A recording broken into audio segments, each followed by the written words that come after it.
My iPad pal. Oakland Raiders. There we go. Say goodbye to him. Bye.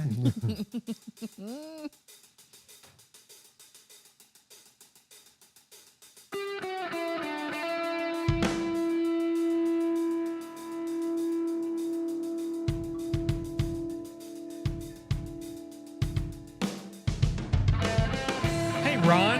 Hey, Jordan Ford.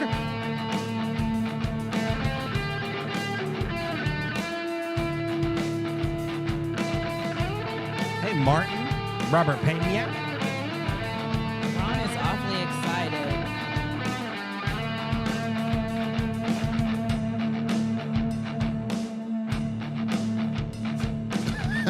Martin. You're back. I mean, you're back. You're back. My back, my neck. My back and my neck. Isn't that a song? Yeah, it's a song, but don't finish it. You know that song? Yes, I know that song, but I was talking about the guy in Friday. Well, yeah. Yeah. I want 150,000. But I'll settle for $2 in some envelopes. Hey, East Coast Raider.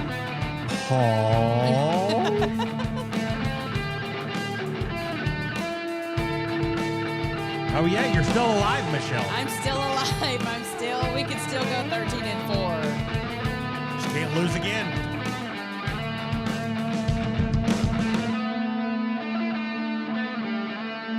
Hey, B. Al. Welcome in, my friend.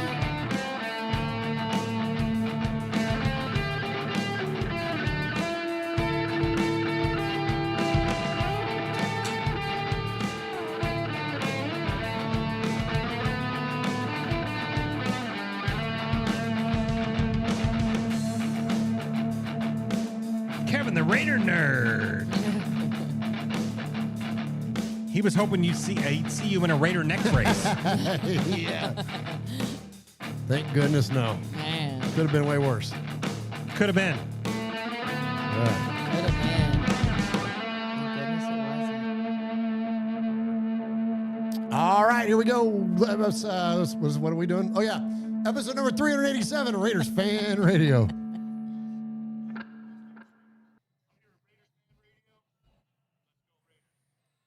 Hey, it's Mike Garofalo, NFL Network here in the home office, and you are listening to the Raiders Fan Radio podcast, taking that lighter journey into the dark side with Murf, Swag Jeff, and Michelle. She's got great hair. It's a little pink, it's a little purple, whatever it is. I'll tell you what, if I could grow it, I would sign up for that color today. So listen to her and the entire crew as they give you all the information on the Raiders on the podcast that benefits the One Nation Foundation. It's a great cause. It's a great pod. Tune in, turn it up. Here it comes. All that Raiders info and takes coming at you right now. Jackpot, baby. Raiders Fan Radio. Oakland, L.A., Oakland, Vegas, Raider Nation, wherever, forever. You got your old Uncle Mosh and Raiders Fan Radio from Murf's Man Cave, taking a lighter journey into the dark side. Sit back, put your feet up, pop a top, and enjoy the ride. Here we go! Look left, look right, Koleknikov, a leaping pass, touchdown! We miss you, we love you, and we'll see you in the Hall of Fame. When you have great coaches, then after you have great coaches, you get great players. You have a great organization, and you tell them one thing: just win, baby. Way up the middle, intercepted Filipiano at the 50, high running down, Oakland football, and I think Oakland victory. The Oakland Raiders have scored on the most zany, unbelievable, absolutely impossible dream of a play. Well, I love this team. I think this team can win. I think this team can win. You are listening live to Raiders Fan Radio. Take it away, guys. Why? Thank you, Brett Musburger. What is up, Raider Nation? Your buddy Murf back once again for what we trust will be a, let me see, make sure this is on. Yes, this is on. Fantastic episode of Raiders Fan Radio, episode number 387 of Raiders Fan Radio, coming to you live from Murf's Fan Cave. I'm thankful to be here and thankful to have everybody here and joining us. And I'm going to get to all the well wishes later, but I just want to first and foremost at the top of the show, not only tell you that this show is brought to you by FanDuel, and we are very thankful for the folks at FanDuel, but it is also brought to you by the good folks at the Believe Network, and we appreciate them so very, very much and what they do to support Raiders Fan Radio. Appreciate everybody that's joining us live in the chat room tonight. Appreciate everybody there at youtube.com/Raiders Fan Radio, where you can find us each and every Wednesday night, unless someone gets hit by a truck, at 4 p.m. Pacific, 7 p.m. Eastern. Too soon. Then you got to wait a week. Yeah, that's right. Then you got to wait a week. But other than that, you can find us here each and every week. And thanks to everybody that is in the chat room tonight. Also, thank you to all the good folks that listen on the audio podcast, which is, again, supported by Believe. And you can find that on any of your favorite audio podcast services. So thank you to everybody that is joining us live in the chat room tonight. All right, so we've got a big show to get to.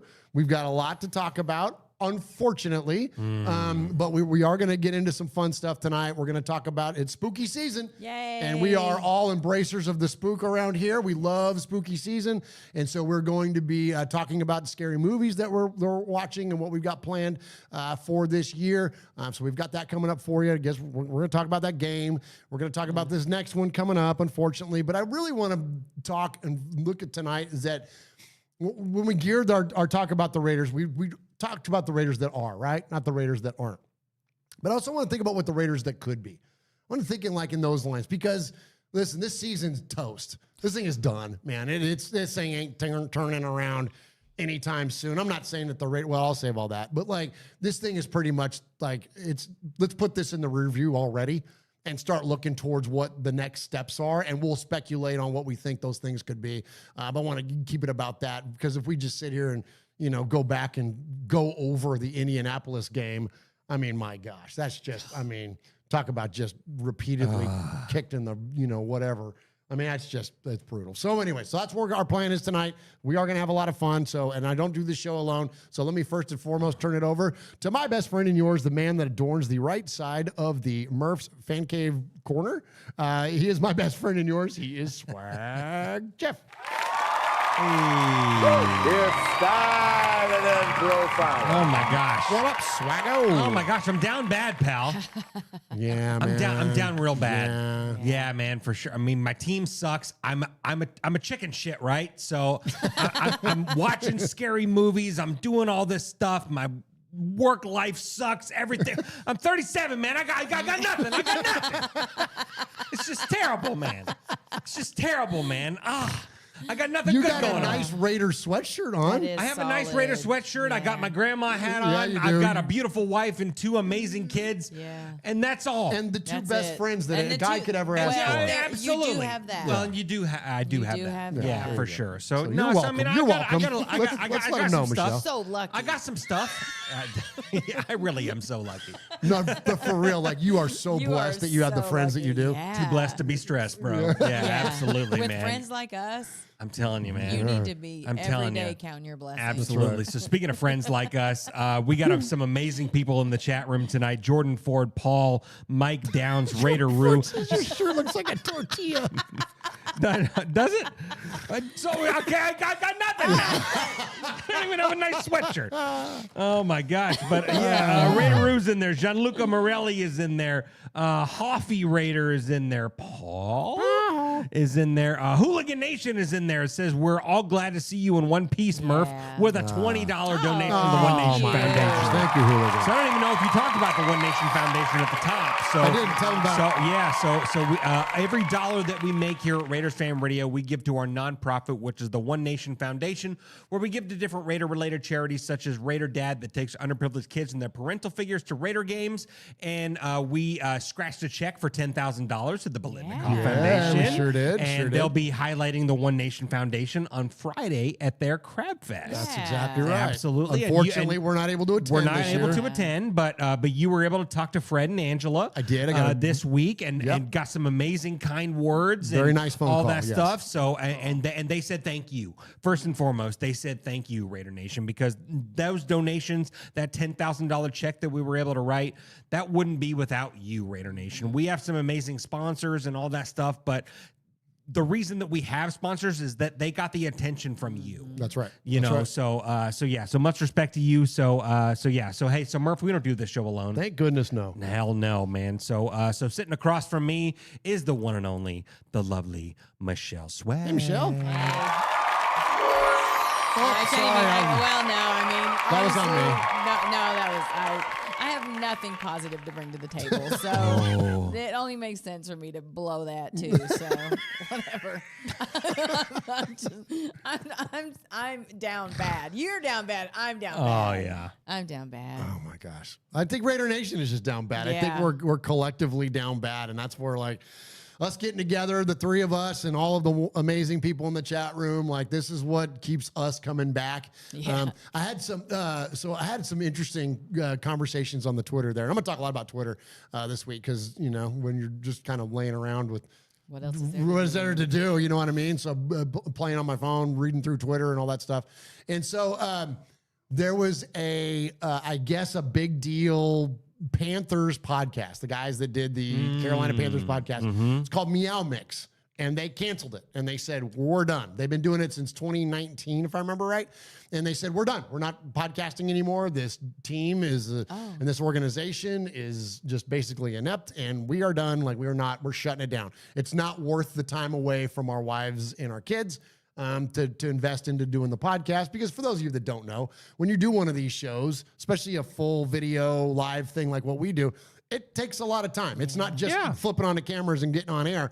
There's a lot of preparation. There's a lot of things that that go into it. And so, it's really triple whatever the time is you see us on here, multiply that by 3. And that's what we're investing into getting ready for all this stuff. So anyways, so they just said, we're not doing it anymore because we don't want to give that to the team. And I can genuinely tell you this, and I don't think I'm being shy about it. If all we did was just get on here and talk exclusively about the Raiders, this is not how we make our living. We just give the money away to a wonderful, wonderful Raiders charities, but we ain't here because we're making money or anything else. We're here to do some greater good and hang out with each other. And if it weren't for hanging out with Jeff and Michelle and Uncle Mosh and QB Jeff and whatever, and then everybody in the chat room that we love, I wouldn't be here either. I don't want to talk about this stupid fucking team. I hate them right now. I hate the Raiders. Yeah. I'm never going to stop watching the Raiders. I'm never going to stop being a fan. I'm never going to stop. But like, I'm pissed off at what this football team has turned into. So anyway, so all that said, everybody that's in there right now, man, we love you guys. And and this is what, Michelle, this is what will continue to keep me coming back again. Selfishly, because I enjoy hanging out with you guys and we get to talk about fun stuff and we catch up on life and we do all that before we even start the show. We're sitting here chatting for over an hour, just catching up on life, but then catch up with our friends and the extended family of Raiders Fan Radio. And like, that's where like that will never get old. I'll always love that. And the Raiders can't take that from us. Yeah, it's therapeutic to know that we aren't the only clowns on the planet. There are other clowns, and they're all in the chat because a lot of people have probably checked out at this point. So I'm sure there's a lot. I mean, honestly, because I saw The Conjuring Sunday morning, and when we were leaving, the game had just started, and so I pulled it up on my phone, and then got a couple texts from you guys, and I was like, oh, okay, well, we'll have it on my phone, but I'm not going to invest a whole lot of my emotional energy into it because what the fuck? It's insane. So this is fun. The chat's fun. The Raiders are not fun. No, they're not. They're absolutely They have killed fun. They're fun killers. Yeah. They've ruined football for Well, me. like Sunday so my son Tristan's in town. Shout out the world's greatest Navy. Let's go. And so Tristan's in town. He's at home on leave after getting home from a 7-month deployment to Guam. And so he's home, and Of course, and he was here on Sunday, and we had family over and had a big meal and everything. It was really nice. And I knew I wasn't doing the Silver and Black Today show that night because I was still trying to get my brain back fully and everything. And I'll talk about that in a minute. But and so it was just hanging out with family and watching football. That's all I did on that day. And so Tristan told me after, he's like, "That's the first time I've ever seen you turn off a Raider game early, Dad." Yeah. Because there was about 6 minutes left, and I'm like, this shit will not exist in this house anymore. This is too goddamn depressing. We have too much to look forward to and to share time with together. And you know what I'm saying? Like, I'm not wasting it sitting here droning on. And now, look, granted, it was 6 minutes left. It's not like I turned it off at halftime, but I wanted to. Sure, I wanted to turn it on after the first quarter. You know what I'm saying? Like, and so, like Jeff, like if again, it's like what Michelle and I were talking about, like. If it's not for the family of Raiders fan radio, it's the only reason I'm here. Yeah, it's the only reason I'm here. Absolutely, man. No, I'm pissed off at this team. I'm mad. You know, this is the worst. I mean, I've been a part of Raider Nation and I've been a part of this show since 2019. This is the worst it's ever been, and we had a 10-game losing streak last year. You know what I mean? Like. This is like worse than that. Like this could be generationally, like historically bad. Agree. And let's see, Kenny Clark in there in the chat room says the West is wide open still. Yeah, Kenny, that's what makes this so hard. And we were kind of touching on that before the show started. Is that this is the year we picked to shit the bed? Yep. Like it's like, my gosh, it would have been in play for us. If we were halfway competent, but the idea and having that hope, and we are positive people in our lives. But what has this team showed you that would give you any inkling that, this is going to be the week they're going to pull it together? Other than the fact that we're going to play one of the worst teams in football this upcoming week. That's it. Because after that. You talking about practice or you talking about the Titans? Jeez. Anyways, whatever. We'll get into all that stuff later. But anyways, we appreciate you all being here. And that's, I wanted to say all that because I wanted you all to know how important you are to this and how much we appreciate you, Raider Nation. Is that we love you guys very, very much. All right, Swag Jeff. Should we get into the FanDuel here at the top of the show? Absolutely, Let's talk about the FanDuel. Let's talk about this upcoming week against the Titans. Well, you know, I mean, we're a little, you know, suspicious about betting on the Raiders, you know, but if you do, the Raiders we're favored in this game by 4.5. Bananas, bro. Bananas, man. And I'm sure it's kind of just because we're at home, but we're at home we're minus 4.5. This should be a home game. Being that we live in Middle Tennessee, Titans fans aren't traveling. You're not seeing Titans get, you know what I mean? You disagree. Oh, yes. Really? You do. I know many people, including the bussin' crew, Jack and all them. Okay. They are all going to Vegas. Mason, Valerie's son Mason, and his buddies going to Vegas because they all want to watch the Titans play. Really? In Vegas. Yes. Oh. Okay. 100%. No, it's going to be Titans fans that don't go to games in Nashville are going to Vegas to go see this game. Of course, Well, of course then maybe bet on the Titans at a plus 4.5. You know, because this won't be a home game for the Raiders. The money line is minus 255 for the Raiders. The over/under is 41.5. Bet your mortgage on the under. On the under. Because it's the two can't score worst. either. They can't score either. It's the two worst teams in football right now, playing to see who sucks more. You know, but if you do that, use the FanDuel app. That's what we want you to do. The FanDuel app it's quick, it's easy to use, easy to maneuver, all that stuff. So, and it's, in my opinion and in our opinion, it's the greatest sports betting app 100% in the world. So hit up FanDuel for sure. Much respect to you guys. Hey, this is Pete Koch, former Los Angeles Raider. Yeah, back in the old days, baby. And you're listening to Murf and Uncle Mosh, who happens to have the same hair as me. Check it out, Raiders Fan Radio.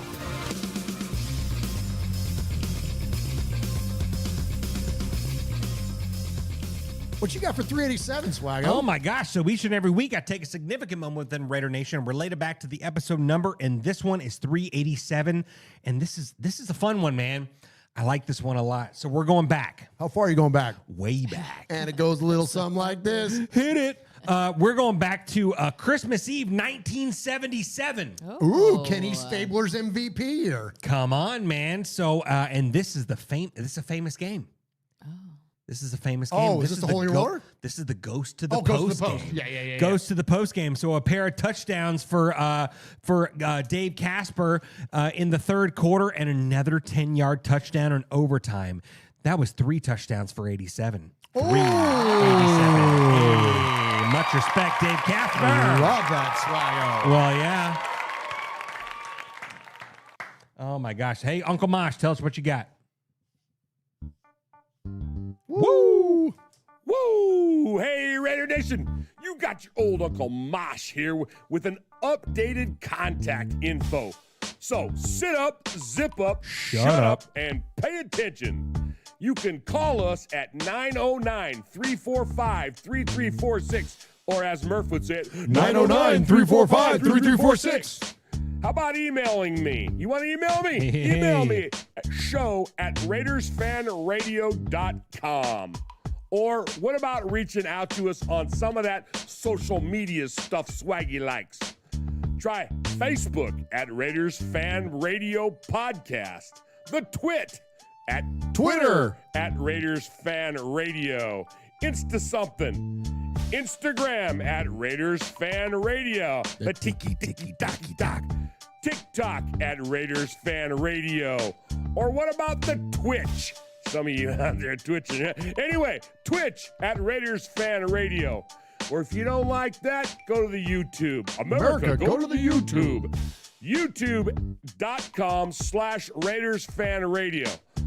Oh my God, if that wasn't enough, go to your podcast provider and search Raiders Fan Radio. Holy crap, that was a lot. Yeah, it was.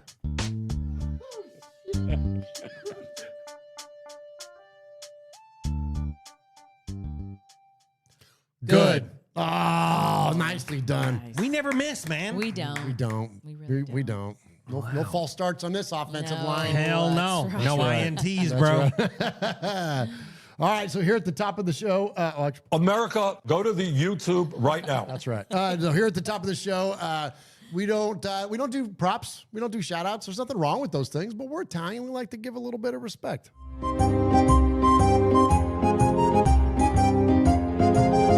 Murf, Swaggy J, Nation, it's time for a little respect. You know, respect ain't bought, it ain't sold, it ain't demanded, it ain't negotiated, it's earned. And without blowing smoke or giving shameless plugs, we want to say salute and much respect to the following folks.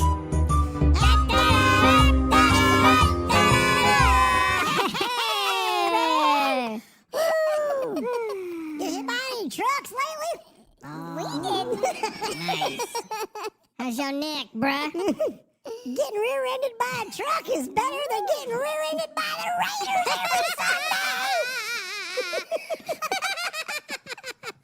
Oh my gosh. Oh, man. So here at the top of the show, I'd like to give a little bit of respect, and I just want to give respect to absolutely everybody that reached out this week. So I got a little banged up in a car accident or a semi-truck accident. I'm sitting at a stoplight, and I got rear-ended by a semi-truck. And when you get rear-ended by a fully loaded, 18-wheeler carrying 83,000 pounds, to just get a little banged up and a little mildly concussed is coming away pretty well. So I want to first off tell you how grateful I am and how much worse that could have been. But the absolute outpouring from everyone. And so Jeff and I are on the phone, and this is like right after, like this is just a week ago when this happened, right?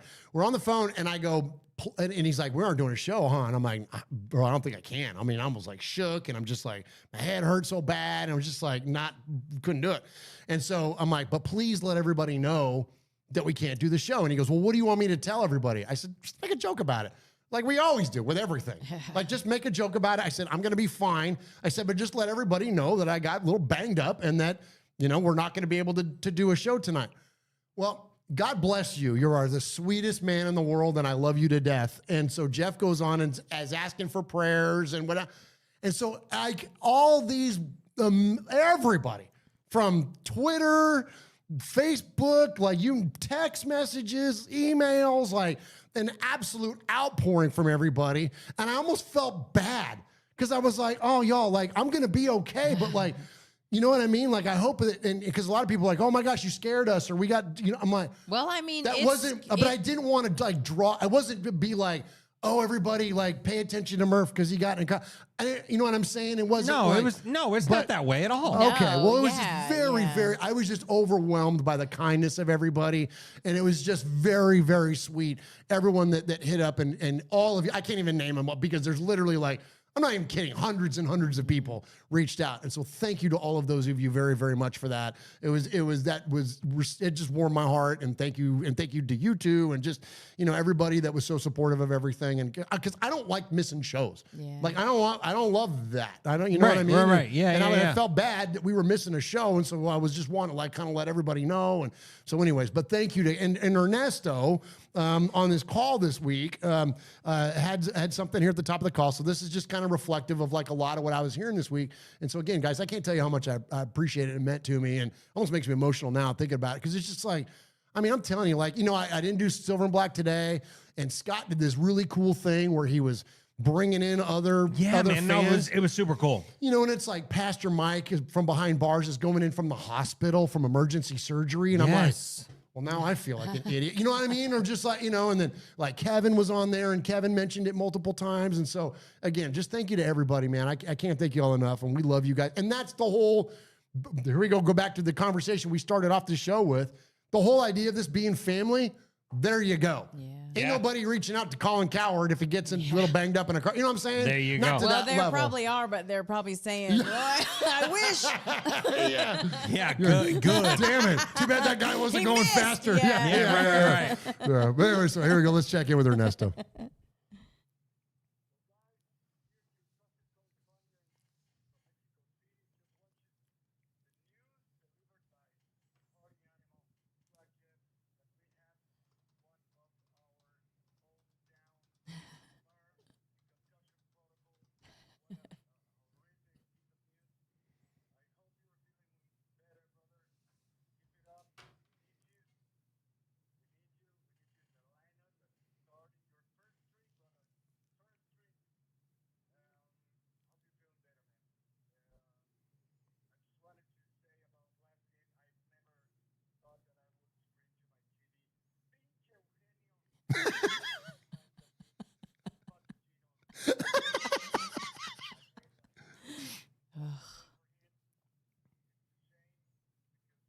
Oh, no.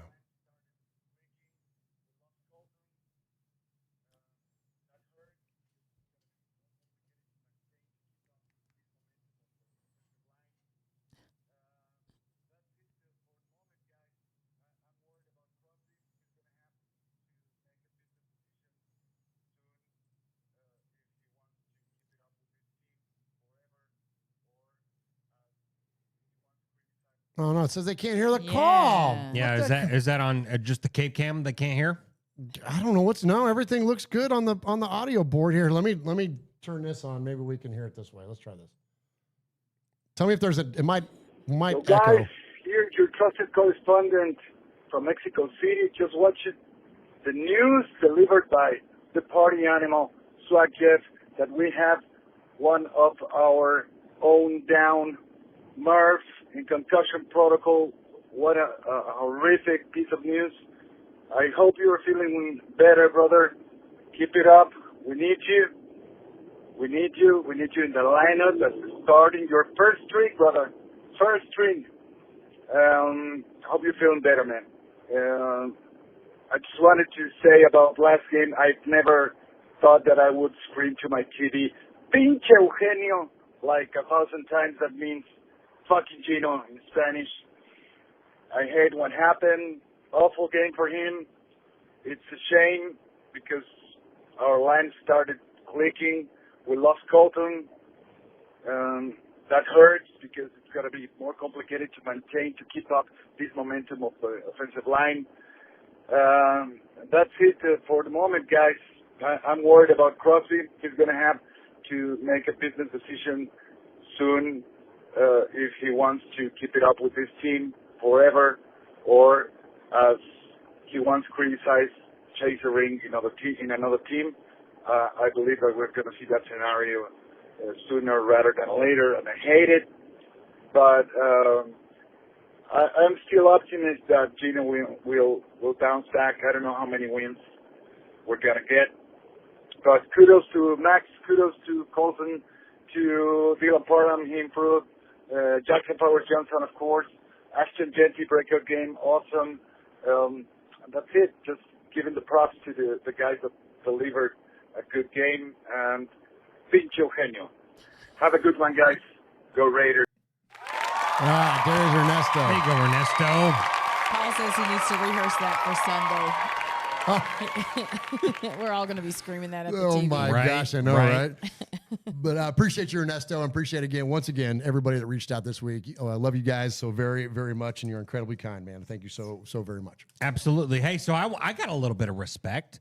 Oh, nice. Throw it. Respect to the Godfather, man. Al Davis. We lost him 14 years ago today. Wow, no kidding. 14 years ago today, we lost Al Davis. Wow, man. Yeah. And it's been bad ever since. Yeah, and it wasn't honestly, and it wasn't great before. Then Yeah, for either, sure. But It wasn't. But and we're gonna get to something that reminded me of the 2010 season here in a minute. But yeah, man, it's a long way from Oakland. It's a long way from that stuff, and we've got. I'm gonna play this something just because you brought that up, Jeff. So okay, I'm gonna play something here for you. Okay, play it.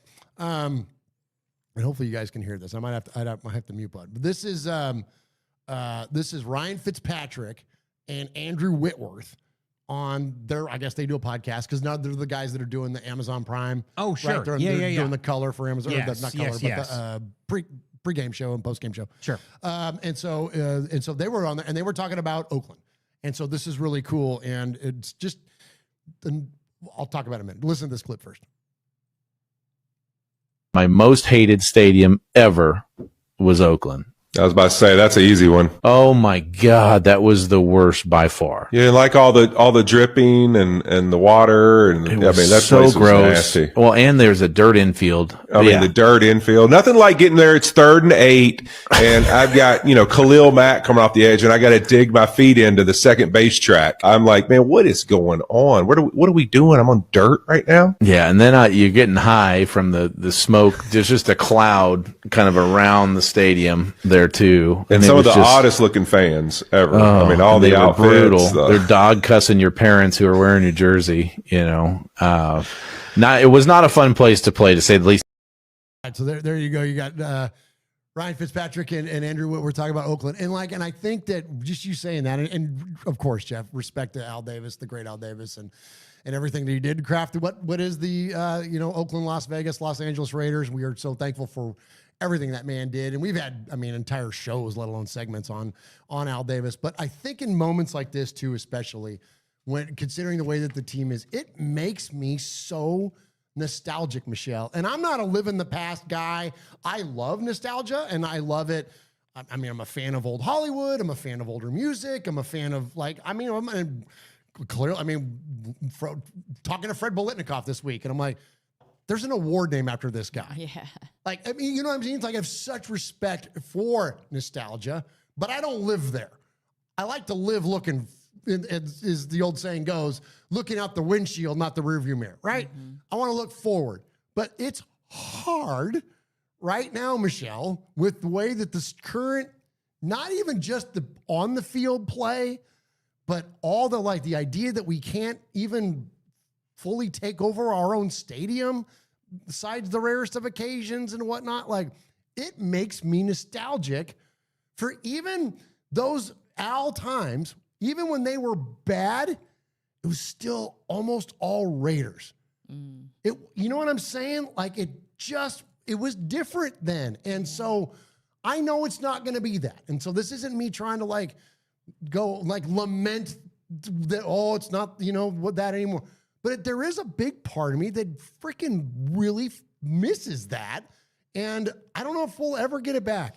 Yeah, I mean, it's hard because there was a time when the Raiders were feared, and in football, that's like the highest of praise, is to not want to come into their house because you knew that it was a territory that was going to be problematic for you if you weren't a Raider. And that will never, even honestly, if the Raiders are doing well, I don't think that will ever be like that, because people want to go. Even this, the stadium is getting taken over, but so is the city.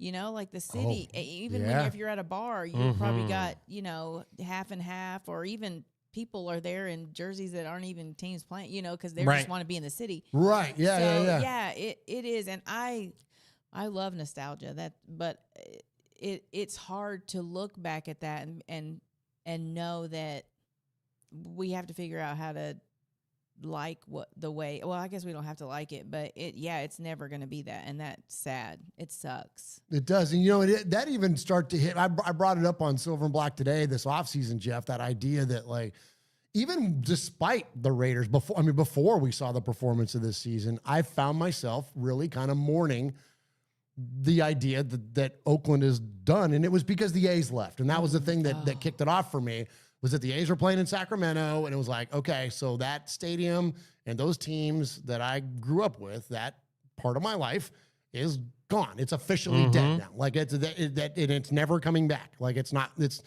people that say like, oh, the Mark needs to sell the team and they need to move back to Oakland. No, it's never going to happen. Well, I'll never say never. It will be long after I'm dead. Like it ain't going to happen anytime soon. Right. It will be, in the very, very distant future if it ever happens again. Nah, and it won't. But for a guy that came in on the tail end of Oakland, sure, and got to experience Oakland, does that make sense? Like where me and Michelle are coming from on this? Because we're a little bit older than you are. Sure. But like, does it make sense that, it's when you bring up Al Davis, and we reminisce to what things were like not that long ago, even when the team wasn't at its best, right, it still felt different than this.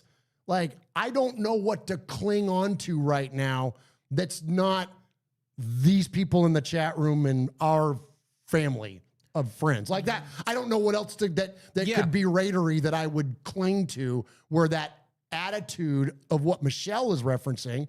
And listen, we're not advocates for violence around here, but there was an air about being in Oakland that wasn't friendly. Yeah. If you weren't in silver and black. Absolutely. And that's something that I think, does that make sense? No, I hear you. And Chef B in there with a $5 donation Oh, says, rest thank in you, peace, Chef B. Al. Here's a little for the donation. And Thank you, brother. and then Yoshi with gifted 5 memberships. So much respect to you guys. Yoshi, thank you, brother. Thank you. Yeah. But no, to your sentiment, I totally agree, man. But I think that's really it, man. I think you respect the people that are in here. You respect the diehards. You respect the guys that no matter Oakland, LA, Vegas, wherever you're at, you're a diehard. No matter what, you're a ride or die. But like Lot J, you can cling to that, because that's a small version of Oakland. Okay. I walked through, I went to one Oakland Raider game, and the tailgate was just absolutely incredible. And I went to the Raiders-Lions game, and there was a guy with a Matt Stafford jersey there, and that dude looked scared for his life, and he should have been, because people were heckling the shit out of him and F you and all this and that. They're just going crazy, man. But yeah, man, we're never going to get that back. Being that we're in Middle Tennessee, I remember back in 2019 when the Titans were really good. Right, they made it to the AFC Championship game. Oh yeah, they sure. they were almost beat the Chiefs that year, right? They did beat the Chiefs that year. Oh, that's right. They did beat the Chiefs because Mariota threw the touchdown pass to himself, the GOAT. Yeah. But yeah, and then they won the divisional round. They beat the freaking Ravens and all that stuff, and they made it, and they lost to the Patriots and all that stuff. But like, even then, the Titans were badass, and the Raiders played them that year, and it was 75% Raiders in the freaking at Nissan Stadium. Yeah. And unfortunately, I was one of them. Absolutely, same, man. same. Absolutely. And unfortunately, that's what the Raiders have to deal with right now. Because it doesn't matter how bad or how good they are, it's a destination city, man. Yep, yeah. Everyone wants to come to Nashville. Everyone wants to go to Broadway. Everyone wants to see the stars. They want to do this. They want to do that. They want to do the woo wagons and the bachelorette parties and all that kind of stuff. That's what's attractive to Nashville. And oh yeah, let's make a weekend out of it and go see the Bears play or go see the, you know, or you know what I mean. And that's what Vegas is. I love an amplified version. Amplified. The I destination. love Vegas. Yeah. I love that the Raiders are in Vegas because I love Vegas and I love going to casinos and I love the attractions and I love the this and I love the that. And yes, I'm a Raider fan and I love to go there. But so does everyone else. Yeah. You know what I mean? So like, you know, so you were saying, you know, a ton of Titans fans that are going to the you know, including Mason and all they're going to the game to root on the Titans because it's Vegas, man. It's Vegas, baby. You know, and so I mean, so you can never Oakland will never be duplicated. Yeah. It never will. You know, and that it's heartbreaking, you know, because I got to experience it. I got to see what the Oakland Raider Nation was all about. Yeah, come on. You know? I'm not sure which is worse. The idea that you only got to experience it once. Uh-huh. Or the fact that I lived it my whole life growing up and then now it's gone. Or the fact that you never even got to go. Yeah. Which is another facet of that. Yeah. And I'm sure the LA Raiders was very similar. I never went to a Raiders game there either. You know what, Michelle? Just knowing you and seeing you at a game and knowing your energy, you would have been at an Oakland game. You would have been like, my people. Yeah. Yes. Whoops, I'm knocking shit over. For real though. For real though. Yeah, I probably would have ended up in what was the drunk tank you ended up in? Oh, the asshole tank. Asshole tank. I would have absolutely ended up in the asshole tank for sure. Yeah. But that was the thing. Yeah. If you were a Raider fan, you weren't ending up in the asshole tank. True, yeah. You know what I'm saying? Absolutely. Yeah, because everyone would have been in the asshole tank. Yep. Like, Ron, you know? Absolutely. Ron said, damn, this is dark. How about that Colts game, huh? I was thinking, I hope this gets more positive. Yeah. But like, you know, I mean, like, I'm not talking about. No, I'm like Leonardo DiCaprio in that movie. I ain't fucking leaving. Oh, no, I ain't fucking talking about the Colts. Yeah, no, there you I'm go. not doing it, man. No, what do you want to hear? For what? What do you want to hear? Yeah, what do you want to know? How many interceptions Gino threw? Yeah. I think the you want to hear me Colts break down game's film? not as sad as lamenting about how sad. Oh, that I got we'll you. never be I hear the you. Raiders. No, I hear you.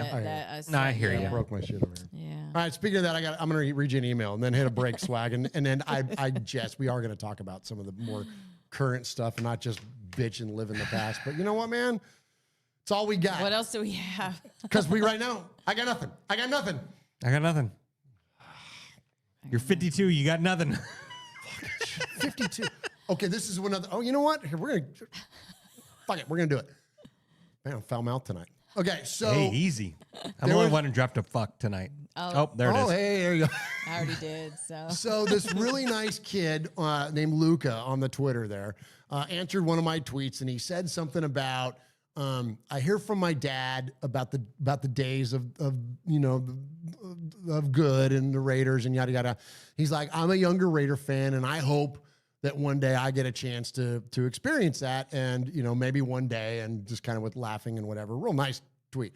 And so I responded to that, and I threw out there that, like, I'm old enough to remember all of the Raider glory years except for the late 60s. Like, I missed Darryl LaMonica and the great Raider teams of the AFL. I'm not old enough to remember that.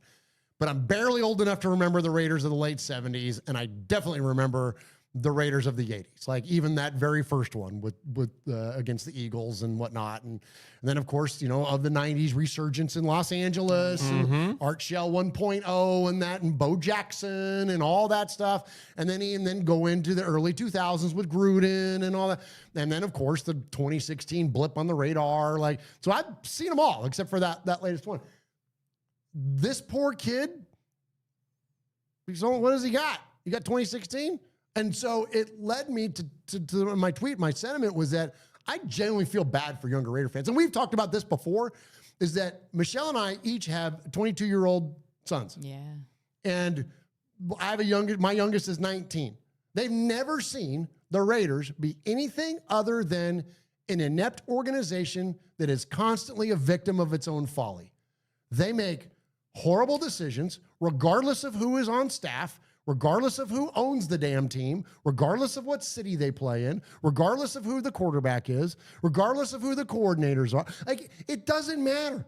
You can interchange and switch them all out, and it's the same result. And so when my kid's in town and he goes, Dad, how are the Raiders doing? And he looks over the TV and goes, oh, never mind, same as usual. What an awful thing for this. Go, you go. Yeah. I've been a Raider fan since 2019. My blip on the radar is 2021. Oof. Come on. You know what I mean? It's tough. Tough out here in these Raider streets, man. Brutal. It's brutal. That's It's brutal. Yeah, because I mean, I was 7 or 8 when the Raiders won their last Super Bowl. What was that? 83. 83. So like Yep. 7 or 8. So I have very little recollection of that. And so probably what was it? The 2016 that's the one that Devin. He says he just wants to remember that season or whatever season it was that we went. It was 12. It was 16. Yeah. Yeah. He and he has no desire to. He does the same thing. How the Raiders do today, and he really already knows. But it sucks for our kids too, I because your hate kids are that. still too young. Yeah. But our kids, like, they want it for us. Yeah, They've yes, seen us yeah. doing this since they were born. Yeah. And it's like they're like, oh, sorry, Dad. Yeah. That's, You know what I mean? That's how my kids are. Yeah. Are they already like that? Oh, Already. 100%. Yeah. yeah. Did the Raiders win? No, they came in second, buddy. They came in second. You know, oh, I'm sorry, Dad. Like, yeah, that's tough, man. I want them to have their moment. Me too, and that's where I was getting at with this. I call him a kid, Luca. You're old enough to be I'm old enough to be your dad, so you're still a kid to me. And you're probably 24 years old or something, but you're still a kid to me. But that's why I felt for this kid. I'm like, he doesn't know. Like, he doesn't know. And so maybe one day for him, and I want that for younger, because at least we can reflect on greatness. Yeah. You know what I mean? Again, I'm not going to live there, but I remember it. I remember us being significant in the league. You know what I'm saying? Yeah. How does Raider Nation's fan base grow? Because now they're in Vegas, so Raider Dad? You know, That's Raider it. Dad, Organizations that's like it. that? That's such a small. I mean, it's a big group, but it's still, you know, like when you think globally, the Raiders are pretty well liked. But as each season passes, other teams start to creep, you know, past them in jersey sales or whatever else. I mean, I know like the Shield is across the board everybody's favorite. You know, you'll see people in Raiders gear just because it looks cool, but at what point does the fan base really see, you know, and this is goofy because I don't have grandkids, but are my grandkids going to be fucking Titans fans? You know, like I need the Raiders to pull it together before I have grandkids because I need them to be good. So the grandkids want to be, but you know, like, yeah,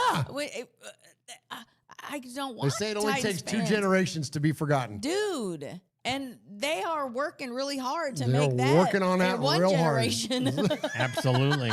They're closing the gap. True that, man. Yeah, I don't like 100%. that. Kenny I Clark. don't like this. Kenny Clark in there says, we are better than our record. I'm sorry, Kenny. You are what your record says you are. The great Bill Parcells famously said. But he said we are better than our record. Oh, like we. we. Oh, Okay, I okay, got yeah. you. We are better than our record. The collective Agreed. we. Oh, the I got you. collective. I agree. We are. I That's agree. true. I We agree. are. Yes. That's Thank real. you, Kenny. That's thank real. you, Kenny Yes, Clark. yes. All right, I'm going to read this one email. Raiders culture is more powerful than the gravitational force of Vitate.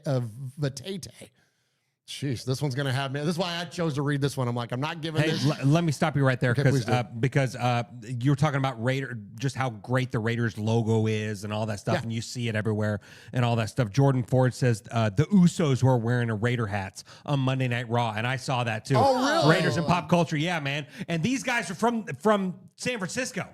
And they're rocking Raider gear. Right on. Okay. Yeah, absolutely, Hell man. yeah. Oh, that's cool. Yeah, respect Jimmy Uso for he had the all blacked out Raider hat on. Is that on your Monday Night Raw? Yeet guy? Nah, it's his brother. Okay. Yeah, I no, was no, close. no. Yeah, no. They're all yeet guys. You do it. Do the You? thing. 4 letters, 1 word. Yeet. There you go. It's called a palate cleanser. Yeah, man. All right, here we go. So this is an email. This is from cousin Sonny. Okay. Okay.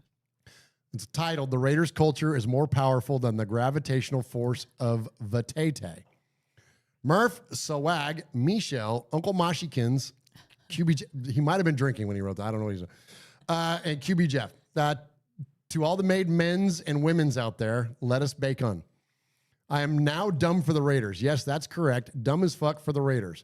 My mom, Murph's favorite aunt, told me if I don't have anything nice to say, then don't say anything at all. Well, my mom doesn't follow her own advice, but for once I'm taking her advice. She didn't say I couldn't write it, though. I feel like modern words have no power to describe how I feel about this team. So as I stand behind this email, I'm reaching around to the stash of the Raiders' 70s vernacular to express my feels. Let's see. Okay. All right. Express my feels. I used to be gay for the Raiders. That's correct. Gay as fuck for the Raiders. How could you not be happy while watching them? They're the coolest. The coolest. The uniforms are the coolest. The cheerleaders are the sexiest. The stadium was the most feared and revered. And the stories were legendary. How could you not rage hard for the Raiders and be gay while watching them? Sometimes even being happy with your friends while watching the Raiders play, that was the best. They only made you happy while watching them. And you wouldn't want to share your gayness with your friends? I miss when the Raiders provided me and my friends hours and hours of gay times. Oh, face it, those were the days. In fact, it's like from the 70s to like the mid-90s or something like that. They won more than any other professional sports team. They were the kings of Monday night. We were all gay for the Raiders for a long time. But now the Raiders have turned into the queens of Monday night, and I have stopped being gay for them. They no longer make me happy. So now I'm dumb and not gay for the Raiders, Murph. This fucking sucks. And I don't know who I am anymore. I'm having an identity crisis. This is causing me to have deep thoughts about this Raiders team, Murph. I think I went in uncovered with a raw mindset to drill into the black hole of Raider Nation, to get to the cervix, to the central point of it all. Here's what I birthed from that. It's 4:21 p.m. Western Oregon time, and I'm over here thinking, the Raiders culture is powerful like a soul-sucking force that cannot be stopped. It's the garbage hill and idiocracy. Uncle Mosh's Riz game. My offense against Murph's defense anytime in Madden. The underwear of a female fan from the worst franchise in history that has that power to topple a growing podcast empire. Oh, jeez. If you know, you know. Pete Carroll, decorated head coaching career, older than some of the leftover shreds of garlic bread in Mosh's beard. Rare coach to have won both a college and an NFL championship. It took all but 5 games with the Raiders to have his second worst loss of all time. His worst loss ever occurred in 2017, where he lost 42-7 with the Seahawks, 20 years into his professional head coaching career. It was his worst loss as a head coach coming into the season. 288 games worth of NFL head coaching experience. Murph, 5 games with the Raiders, and he loses 40-6. He looked old. The gum wasn't chewed with as much vigor. The lack of velocity on the gum chewing tells me we're in trouble. The Raiders culture made him literally say he's having a process. What the fuck is happening? Because he expected to be winning by now. Thomas Brady. He's one bad kiss, one name forget, and one encouragement from his wife to take physical private lessons with another man away from a perfect life. Fucking fact.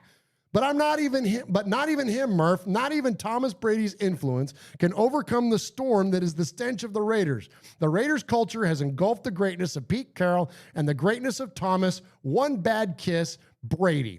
We are still losers and not even lovable at that. But I come to you now, Murph, and ask, what do I do to be gay again for the Raiders? Make the Raiders gay again, Murph. Make it so. Being a Raiders fan is like the movie Groundhog Day, and we have the same conversation every few months or years. Different names and faces as players and coaches. Same results and discussions. Just flat out suck sometimes. So then Monday, I rolled up into this transitional shelter program. I'm at a couple of days a week, encouraging folks to better their lives and whatnot. I see one of my colleagues in there rocking his Raider hat. He sees me wearing my Raiders hat. And Murph, in the depths of a transitional housing shelter, in a land where anything goes and residents are never wrong, we kind of had this beautiful moment. I was gay again for the Raiders, Murph. So thanks to Raider Nation for carrying me through the last 25 years for real. The food, the drinks, the parties, the excuses to go to Vegas to watch a football game. It's literally the only reason we are still fans, because we can watch better football at the preschool full contact or the one-legged no-thumb blind kids league. It's like the rest of the NFL is playing NFL 2K5 and the Raiders are playing 10-yard fight. It's like every opponent is John Elway's teeth and the Raiders are a toddler's toothbrush. It's like the Ravens are makeup and our opponents are Mrs. Mahomes' organic face. It's like we're Stitches and Phillip Rivers' wife announces she's pregnant again. Watching the Raiders is like we are ears and Tavis Swift is telling us about their Chihuahua sweater collection. Watching the Raiders is like watching my parents conceive me and the Riz game that led to the conception prior to. Watching the Raiders is like watching your cousin die in a burning building because he was too slow, but you take ownership of it like a man because that's what good cousins do. My bad, Murf. I should have stayed behind and we both should have lived. Expecting the Raiders to win is like expecting participants in Call of Duty post-game lobby to take ownership for someone killing them. Murf, when will it end? Help. I'm a dumb, not gay Raiders fan up in the Pacific Northwest. Respect to Paul, the email legend. Respect to Rico, the voice god. Respect to my habitual friend from the back of the golf cart. Respect to BRT. Respect to those who aren't afraid to confront balding poker dealers in Vegas who want to act like biatches. Respect to RFR OGs featuring the toilet flusher. Respect to Derek Carr for being the only thing that could have cracked through the Raiders' stench culture in the last 20-plus years. Yep, I said it. Cousin Sonny. Wow. Golly. See why I had to make you read that? Yeah. I'll get canceled for you, Michelle. I felt that, though. Right? Las Vegas, a city without a pro football team, in a world gone mad. What can we do about it? Acquire the most desired franchise in sports history? Sin City, lost wages, home of the Elvis weddings, and 24-hour debauchery. But finally, a match made in heaven. The Oakland Raiders have landed in the desert with the Death Star as their home. And to celebrate beyond your imagination has come 3 individuals hosting the most irreverent show while paying homage to the storied history of this franchise. Raiders Fan Radio with Murf, Swaggy J, and Michelle, taking a lighter side journey into the dark side. All right, Michelle, we're about an hour into the show. We haven't shouted out the chat room yet except once. Would you mind doing that, please? I will, and we had a few super chats. Oh, yes, for sure. Let's get to those. I scrolled back as far as I could. Well, okay, Yoshi sent 5 Raiders. Yes, we got that. Oh, we got my bad, my that. bad. Okay, Hoffy said, with a $5 donation said, Mark grew up in the locker room. It's hard for me to imagine him being patient with any coach based on the fans in the stands alone.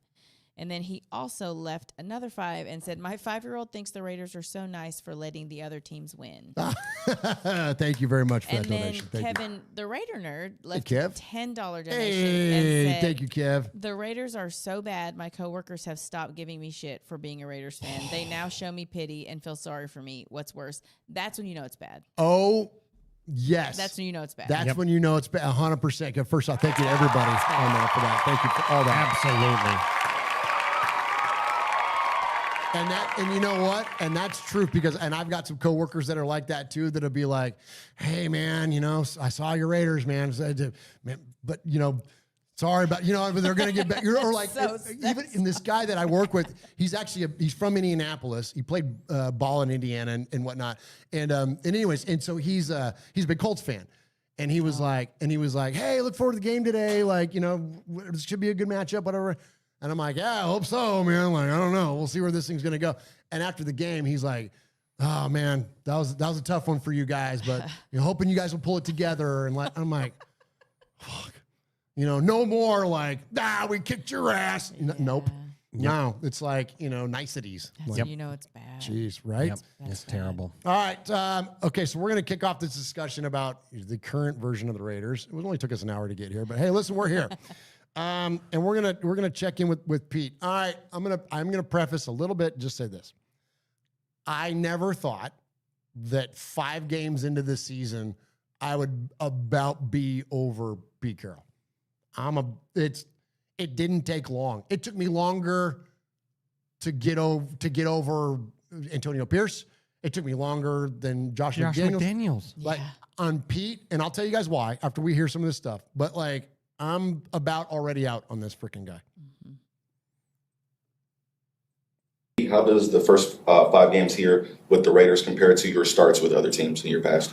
Yeah, well, we were 2-5 at SC, so and then we didn't lose very many games after that point, and I can't remember exactly how we started in Seattle in the first 4 or 5 games, but I know we finished well, and we won the last game to win the division and to get in the playoffs, and won a playoff game and all that. I know that we're going to come together. I have no hesitation in saying that. I just wish it was sooner than later, and so. We're going to keep plugging away, and our guys are practicing hard, and they care, and the leadership is good, and they're solid, and they're keeping our guys' heads in the right place, and we're counting on turning this thing. If you could take a lesson, let's learn the lesson that the Aces taught us. They were struggling, and then they won 16 in a row, and look where they are now. And so things can turn, and that's the only way I've ever known it. So that's the only expectation I have. How does the first 5 games? All right, so. Let's give you my early thoughts on this, okay? He's starting to sound like Charlie Brown's teacher to me. Is that he's starting to shift expectations. He said in the beginning of when Raiders opened training camp, this is the tone that was set with us as fans. Pete Carroll at the podium. We are going to win a bunch of games. I can't even imagine anything else. I've been winning 10-plus games for 20 years or something, I mean, what are my expectations? My expectations are we are going to win a bunch, and I don't care who hears that. Bro, you drew a line in the sand. You freaking planted your flag, Pete Carroll. So either now you're full of shit, or you guys couldn't evaluate worth a damn in terms of the talent that you had on your roster. I don't know which one of those is worse. And for anybody that's out there that says like, well, what do you want them to say? Coaches are just going to throw their team under the bus. You don't have to throw the team under the bus. You could say, well, we're working hard. We're getting better. We want to be better tomorrow than we were last week. Taking every week one at a time. Our goal is to be 1-0 this week. Whatever. For a guy that's that savvy and has spent a lifetime in football, there's a way to say things without shifting the damn goalpost. And this is when Josh McDaniels lost me.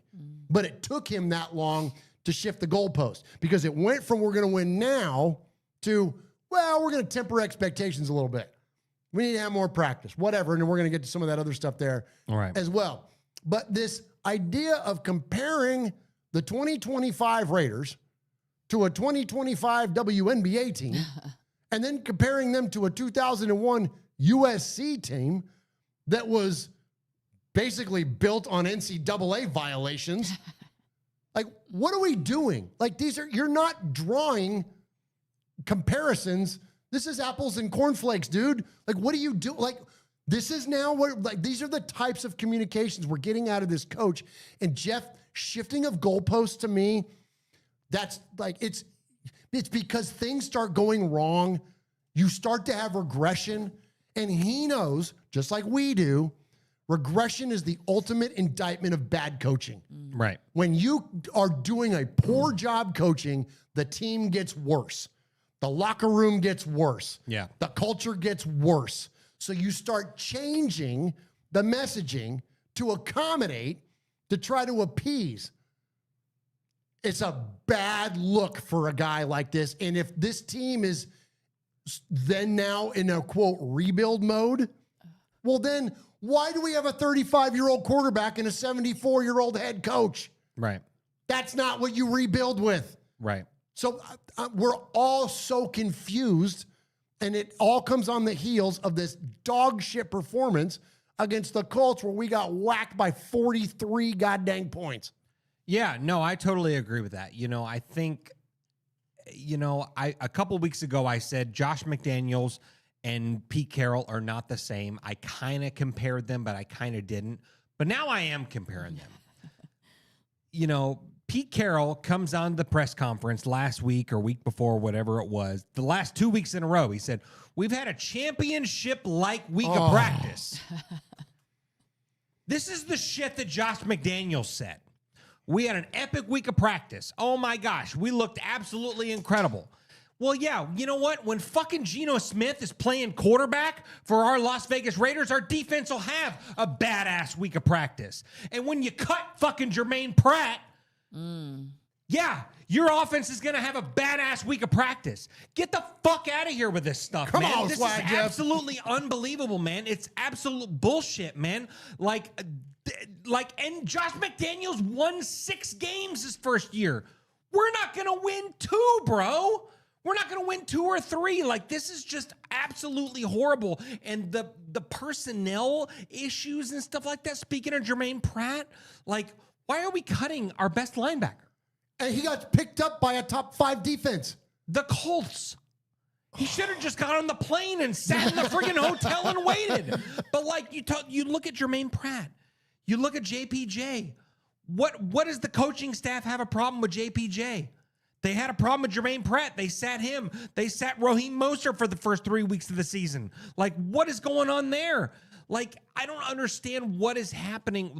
I don't know if it's this weird, cool guys club that the Raiders have got right now that only the guys that suck up to Pete Carroll are the ones that get playtime. Geno Smith, you know what I mean? Is that what's happening right now? Because there's no reason in this game that we shouldn't have seen Kenny Pickett at the end of the game. Come on, dude. You know what I mean? But Geno and Peter boys, that's not going to happen. Well, Geno needs reps. Geno needs reps. Geno doesn't need reps. That motherfucker has had so many damn reps in his career, and most of them have been shit except for the time that was in Seattle. We were promised a bill of goods that was so good. We were promised 10-plus wins. We were promised this elite quarterback of Geno Smith, this guy that was just on point all the time, couldn't miss, this accurate passer and all that stuff. And instead, we got the Pete Carroll and we got the Geno Smith from the Jets. This is absolute insanity, man. What are we doing, man? This feels, and I mentioned it earlier, it feels so much worse than the 10-game losing streak that we had last year. And I said it on Twitter, and I will stand by it. AP's Raiders are better than Pete Carroll's Raiders. Yeah. You're not wrong. You know what I mean? We were 2-2 with AP. We haven't won our second game yet. But you look at the body language on the sideline. You look at, Sonny said it in a joking way, but he goes, Pete Carroll's gum chewing isn't as vigorous as what it normally is. But you see him, he looks deflated on the sideline. You listen to Max Crosby post game and he goes, oh, we got to look at the film. Oh, we got to look at the film. That's a bullshit answer, man. Give us some passion, man. At least last year we got to see that shit. We got to see them smoke cigars 4 times during the season. These guys were freaking fired up, man. And they stood behind their guy. But this is just a deflated, just unmotivated Raider team right now. And I'm with you. You said it on Twitter the other day. Blow this shit up. Yeah. Max Crosby is my favorite Raider, maybe of all time. I joined Raider Nation the same time Max Crosby did. We're Raiders through and through. Blow it up. Yeah. It very much feels like Pete Carroll is not, and I don't know a whole lot about him. I didn't know much about him before. I mean, sure. I knew he has a good record. He's done good things, but it feels like he's not willing to concede that maybe his ideas aren't the best ideas. Come on. And so he's digging his heels in and talking about they need more practice. What the fuck are we talking about? We're in the season. There's no more time. You practice during the week. You play during the game. I don't understand. And then, you should undersell and then overproduce. So at the beginning of the season, don't sound so certain, because it's not like there's just little pieces that need to be fit together. There are big problems. There's big problems with the team. So it's not like, oh, we just need to tweak this here and tweak that there. there's a lot of things that need to happen, and he just seems just like Josh McDaniels, unable to acknowledge that he might be the one that needs to do some like morphing. You know, he needs to change a little bit. It's and me. Hi, concede to- I'm the problem. Exactly, It's me. Yeah, yeah, literally. But yeah, I wasn't a fan in the first place when he was announced as the coach, because we could run the tape back, and I remember saying that I felt like he was not the one, and I might have been right. We'll see. Well, 100%. You proved to be right so far on it, Michelle. And, you know, that's just I think the expectations are a big problem in it, but then the arrogance to not change. That's it. That's what it is. And I never in a million years would have thought that we would see that from this guy. It was Papa Pete. It was the adult in the room. It was it's like, hey, what we're doing is not working. And so it's like, now it's like, all right, well, are you covering up for your kid? Like, what's the thing? You can't take this one on the nose and say, what we're doing's not working. We're going to change. We're going to adjust. Jordan Meredith ain't working at center. We thought it would. It's not. So we're going to go ahead and try JBJ back in there because that's an admission of being wrong. And it's like, they can't admit being wrong. And I don't understand why it's so challenging for these guys' egos to just say you're wrong, because That's it, man. Because all you got to do is admit what it is. Let's call it what it is. It's called a turd, right? If it smells like shit, looks like shit, you step in it, feels like shit, like it's shit. So let's acknowledge what it is. Doesn't mean we got to like shit, but just acknowledge what it is and then change something. Step over it instead. Go a different route. Do something different that will lead to a different result.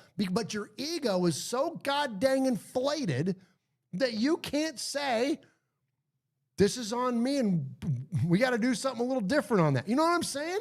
Like, and speaking of that, y'all, put it all on me. This flew all over me this week, and I, just like with Pete Carroll, I never thought that this man would lose me so fast, but here we are with Geno Smith, and let's check in with him this week. Man, I'm never discouraged. I think you guys know that about me. I don't have it in my body to be down or feel bad or feel sad. I don't have no pity in me. I'm gonna grind it out and I'm gonna figure it out. That's just how I am.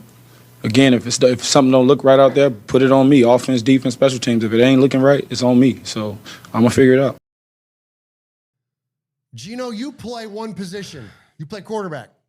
Quarterback's on you. I understand that when you throw bad interceptions and put the defense in a short field, that puts them in a challenging role, and sure, that could, quote, be on you.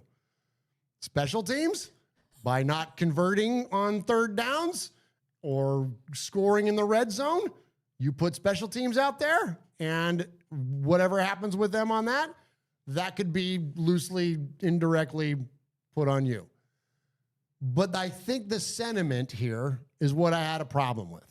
And Michelle, when you put everything on you, then you put nothing on you. And it's like, oh, and this is what I had a problem with Derek. Put it all on me. Put everything on me. No, it's not just you. There are 21 other people responsible for playing 10 for sure when you're on the field. Like, it's not all on you. There is a coaching staff. There is ownership. There are all these other positions to be accounted for. It's not entirely your fault. Now, is quarterback the most important position in all of football? Yes, there's no disputing that. But when you take on ownership of every single thing, then it makes your words meaningless. Yeah. You can't just say, like, oh, yeah, it's my fault. That's my bad. Okay, but if it's always your bad, well, then, you know what I'm saying? Like, it just loses its impact, Michelle. And I think that then it just, again, back to Charlie Brown's teacher. Now it's just words and people at a podium. Yeah, also, too, I don't get angry. I don't get mad or whatever he said. Like, maybe you should. Maybe that was my thought should too. Have some level of frustration with what's going on, because that's what can garner some change. Because if you're just letting it roll off your back like water off a duck's back, then what are you going to do to try to change it? Because it's like, man, I don't get mad. I don't get angry. On to the next one. Maybe you should be getting pissed Seems off. kind of still happy-go-lucky a little bit. Yeah, I don't like It's like, that. We're pissed. You No, need to we be pissed, pissed, bro. dude. Hey, but you know what, though? And there you go. And I'm glad you said that because that makes me land on another thought. He looks pissed as hell when he spikes his fucking helmet on the sideline yeah. after throwing an interception. Yeah. Looked pretty mad to me there, Gino. Yeah. He doesn't get flustered. He doesn't get mad.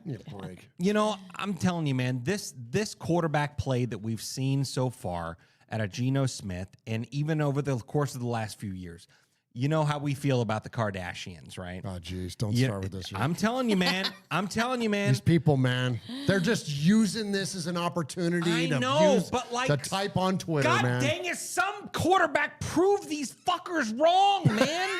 Prove them wrong, because so far Derek Carr is greater than Jimmy Garoppolo, greater than Aiden O'Connell, greater than Gardner Minshew, greater than freaking Ritter, greater than freaking Geno Smith. So far, like, they're right. Yeah. They're right. And this guy bleeds silver and black, and he's on his podcast, and I love his show with him and David.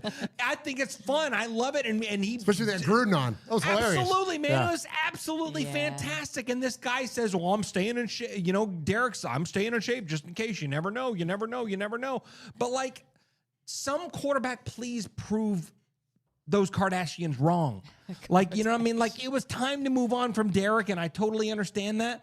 But like, we ain't seen quarterback play better since. It's making it really hard. It's not making to be it like, hard. Yeah. Yeah. Hey, Derek. I wonder. That late night text, you up?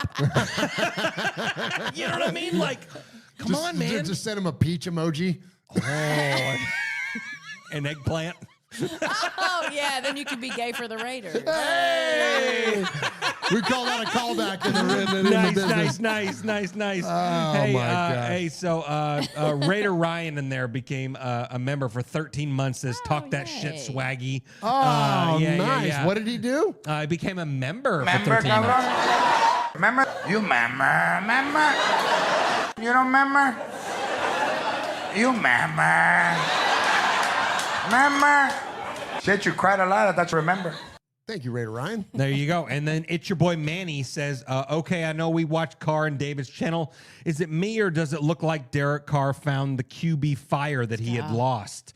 With a $5 donation to the One Nation Foundation. Thank you so much. Thank you so much. You know, and he might have, but I just, you know, I listen, and this is the way I felt about Derek for a long, long time, is that, you know, he may still have that fire, but, you know, it's different when you get on the field. Yeah. And That is true. And you're getting those, you know, you got those 300-pound dudes falling around your feet and all that. And that was the thing that with Derek is I think he just got the yips, man. And I'm not saying that so too. and other people wouldn't do the same. I mean, he went through a lot of shit between 2016 and 17. I mean, from breaking his pinky to breaking his leg to the shots to the broken back, like all that stuff. Like he went through a lot, man. And so I think he went through a lot of like psychological and stuff that too. That yes. was just, Absolutely. you know, all the Gruden stuff and all that, and Gruden being let go and everything. Yeah. Like I think it just kind of did a number on the guy. And I don't 100%. Again, I say that with absolutely zero shade. Like you know what I mean? I was very thankful for what Derek was until he wasn't. And then he, you know what I mean? And so anyways, but you know what? But I'll say this about Derek. When you heard those press conferences that Derek said and all that stuff, and it's the same verbiage, right? It's the same, it's on me, it's on me, it's on me. But like, he did show remorse. He did show emotion. Yeah. He did show, you know, I mean, like I remember that press conference that, you know, that everyone was highlighting and stuff. He was in all his Fresno State gear and all that. That was the end. He was That was the end, crying. He was crying. Well, because he knew it was I'm over. pissed That's what off. you I'm- said. Well, he knew it was over for sure. But there was passion there. Yeah. Sure. Like, Yeah, I got listening to Geno right there, it's just like, reminds I'm me good. of- I'm good. Whatever. Who was the Raider that was like, I'm still going to go home to my wife? Like, do you remember that? Vaguely, yeah. It reminds me of that. Like, I'm getting a paycheck, so I'm not really concerned Oh, about how. yeah. Who was it? Oh, that shit, yeah. said that? I remember but that. I can see his face, but I can't remember his name. He's forgettable. But yeah, it just reminds me of that. It's like, oh, you know, I still have a lot of great things happening in my life. So, and I'm not saying like football has to be their only thing, but it is your only thing. That's your one job. That's your one fucking job. And it's finite. Yeah. You know what I mean? It's highly finite. Like these playing careers are, what's the average Yeah. NFL career? 3 years, 2 years or whatever it is. Sure. Like, it ain't long. Like, there's a reason that the NFL is nicknamed the not for long league. I mean, it's just because you're not going to be around it very long. And so I do want to get into one more idea here, and then we're going to do we want to do our schedule revisit, or do we want to move on? We've got a lot of calls and emails to get to tonight. We can do that. We can do that next week. Listen, it'll be the same next week. Yeah, exactly. It ain't going to change. So we'll do our schedule review because I do. Bruce Irving. Oh, I knew. Okay, like I said, that's there who it it is. was. Thank you. Going home to make babies. That's right. That's right. There you go. That's I right. remember that. Yeah. Thank you for that. Yeah. And that chat room, man, they're our brain a lot of times. There you go. And speaking of the chat room, Mark Sanchez with a $2 donation. Oh no! Oh jeez. Says a paraplegic talked smack to me today. I handled it. Oh God! Yikes! Oh no! Yikes! Oh no! Dude, that Sanchez shit is it's wild. It's man. wild. Dude. What the hell? That is a lot of that what dude's the a hell. maniac. Dude, what What the the hell? fuck, man? I know we've all been drunk on the road and not on the highway, but I mean like on the road for a road game or whatever, and been partying and done a thing and maybe acted and said a thing that we didn't want to do. Whew, not like that. Not like that. There's some. Just been upgraded to felony. Like that dude's that dude's in big trouble. Quickly. Well, I remember my dad told me one time and said a drunken man's actions are a sober man's thoughts. Oh yeah, yeah. And sure as shit, man, there's something came out of that. Jeez. Yeah. Rough. Yeah, rough times. All right, so here we are. So, and speaking of rough times, so just in the last 5 weeks, you guys ready for this? Just have fun just embrace it, Raider Nation, because it is who we are, and this is it's going to be what it is. It's okay. So don't yell at me for being, oh, you're so dark. I'm just telling you what happened. Sure. Okay. Go ahead. I'm just reporting the news. In the last 5 weeks, the entire Christian Wilkins situation. The Raiders played Brock Bowers through injury, and now he's out multiple weeks. Jack Besh is benched despite struggles with Dante Thornton. JPJ benched for Alex Kappa, forced to compete for a position. Jordan Meredith, JPJ, and Parham are all playing out of position. Max Crosby has a career low percentage of snaps at his different techniques and a career high at ones that he's not accustomed to, posting a career low win rate and pressure rate. They've benched quarterback Darian Porter, benched Jermaine Pratt, and then released him. Benched Raheem Mostert for not playing special teams, and other non-starters do not play special teams. Designated Zamir White as the kick returner, despite never having returned a kick in the punt a kick or punt in his NFL career. Ashton Jeanty is on the field for only 47% of third and fourth down snaps, 75% in weeks 4 and 5, versus 47% in the first 3 weeks. Saw a rookie Ashton Jeanty have 101% of yards after contact through 3 weeks. 32nd ranked special teams, on pace for a record low. Refusal to bench Geno Smith despite most interceptions in the NFL. 2 losses by more than 20 points. They kicked a field goal down 40-6 on 4th and 7. The 4th highest missed tackle rate in the NFL and the 3rd most missed special teams tackles. Those, ladies and gentlemen, courtesy of our buddy Tristan Kuhn on Twitter, those are your 2025 Las Vegas Raiders. So anybody that says it's early, anybody says that this division is tight, what have the Raiders done to give you any confidence that this shit's going to turn around anytime soon? When we do our schedule prediction show, and it may even change after this week because we may beat the Titans, because the Titans are pretty freaking bad football team. I'm at this point, y'all, and I don't think I'm going crazy here. If we don't beat the Titans, I don't see another one on the schedule that looks winnable. This could the Jaguars just beat the Chiefs. Yeah. And everyone's improving, but the Raiders. That's the thing. And I'm so glad you brought that up, because I want to bring up one last thing here, one last point before we get to the C Fans mailbag. When it comes to that, when you look at the Jaguars, I've been bitching about this for years, ever since Derek Carr, and we'll keep bitching about this. We have to draft a first-round quarterback. Okay? Have to. Every team in the NFL that has turnarounds has a first-round quarterback. The Jacksonville Jaguars had the #1 overall pick and drafted Trevor Lawrence. Then they paired him up with a little bit of experience, obviously, and a very offensive-minded head coach in Liam Cohen. Come on. That everybody gave shit to because of the way he said Duval. Oh, yeah. And now they're 4-1 and just beat the reigning freaking darlings of the NFL and beat them despite bullshit calls from the NFL. Yeah. There was a lot of Chiefs ball going out there, and they beat them anyways. Those are the things that until the Raiders embrace this idea that I'm not talking about flipping the entire thing around in year one like the Commanders did last year. But I am saying until Mark Davis, Tom Brady, or John Spytek leading the charge, whoever it is, until you have the balls to make a bold move for a high-level prospect, first-round quarterback, and likely pair him with a younger, offensive-minded head coach. I know there are exceptions. I know Mike Tomlin. I know Sean McDermott. I know freaking John Harbaugh. I understand there's exceptions. But right now, 5 weeks into the season, the Jacksonville Jaguars are the model for what it takes to flip a franchise. And you take a high-round quarterback, pair him up with an offensive-minded head coach. There are offensive geniuses all over this league. There are Clint Kubiak, Joe Lombardi, Clay Kubiak, Joe Lombardi. You just look around the league. There are tons of offensive coordinators that run brilliant offenses that can, Wes Phillips. There's a bunch that have the desire to be head coaches in the league. And I understand that there's contracts to be considered and all that. I get all that. But every offseason, there's these guys that come out.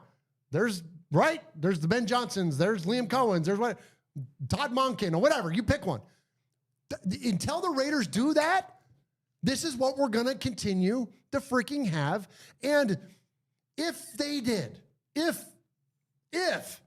they finally did that, we would feel different as a fan base because at least we would see that our younger players were getting the playing time and the opportunity to develop. When the Raiders drafted Derek in 2014, we won 4 games, 3 games, whatever the hell it was. It wasn't much. Yeah. But we knew, even though he wasn't a first rounder, he was at the very top of the second round. So we knew we had a high-level, high-prospect guy at quarterback. You brought him in. And then all of a sudden, they got better in 2015. And then, bam, 2016 happens. See how fast that turned around? Yeah. You guys remember that? Think back to that. That was the last time we had the balls to take a run at a high-round quarterback. And that was even only the second round. The only other one was Jamarcus Russell, and the only other one that was Kenny goddamn Stabler. And he was a second-rounder. Todd Marinovich, I know, whatever. I know there are exceptions. But we can't let the past dictate our future. Until the Raiders do this, we're not going to get better.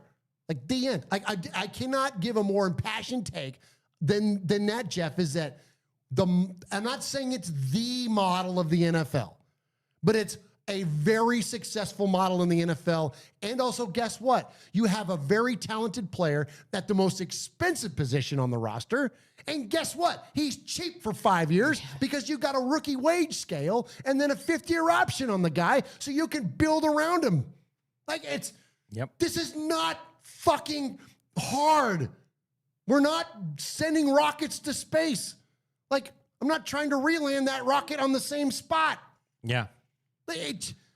Come on, help me here. Why does this have to be this commitment to kicking the can down the road? All those quarterbacks you named, all of them, all fucking Band-Aids. Why are we committed to Band-Aids? Right. Pete Carroll's a Band-Aid. I think you have there are people who think that they are smarter than the system that works. I think they really thought bringing Pete Carroll, he's got a winning, he knows how to do this.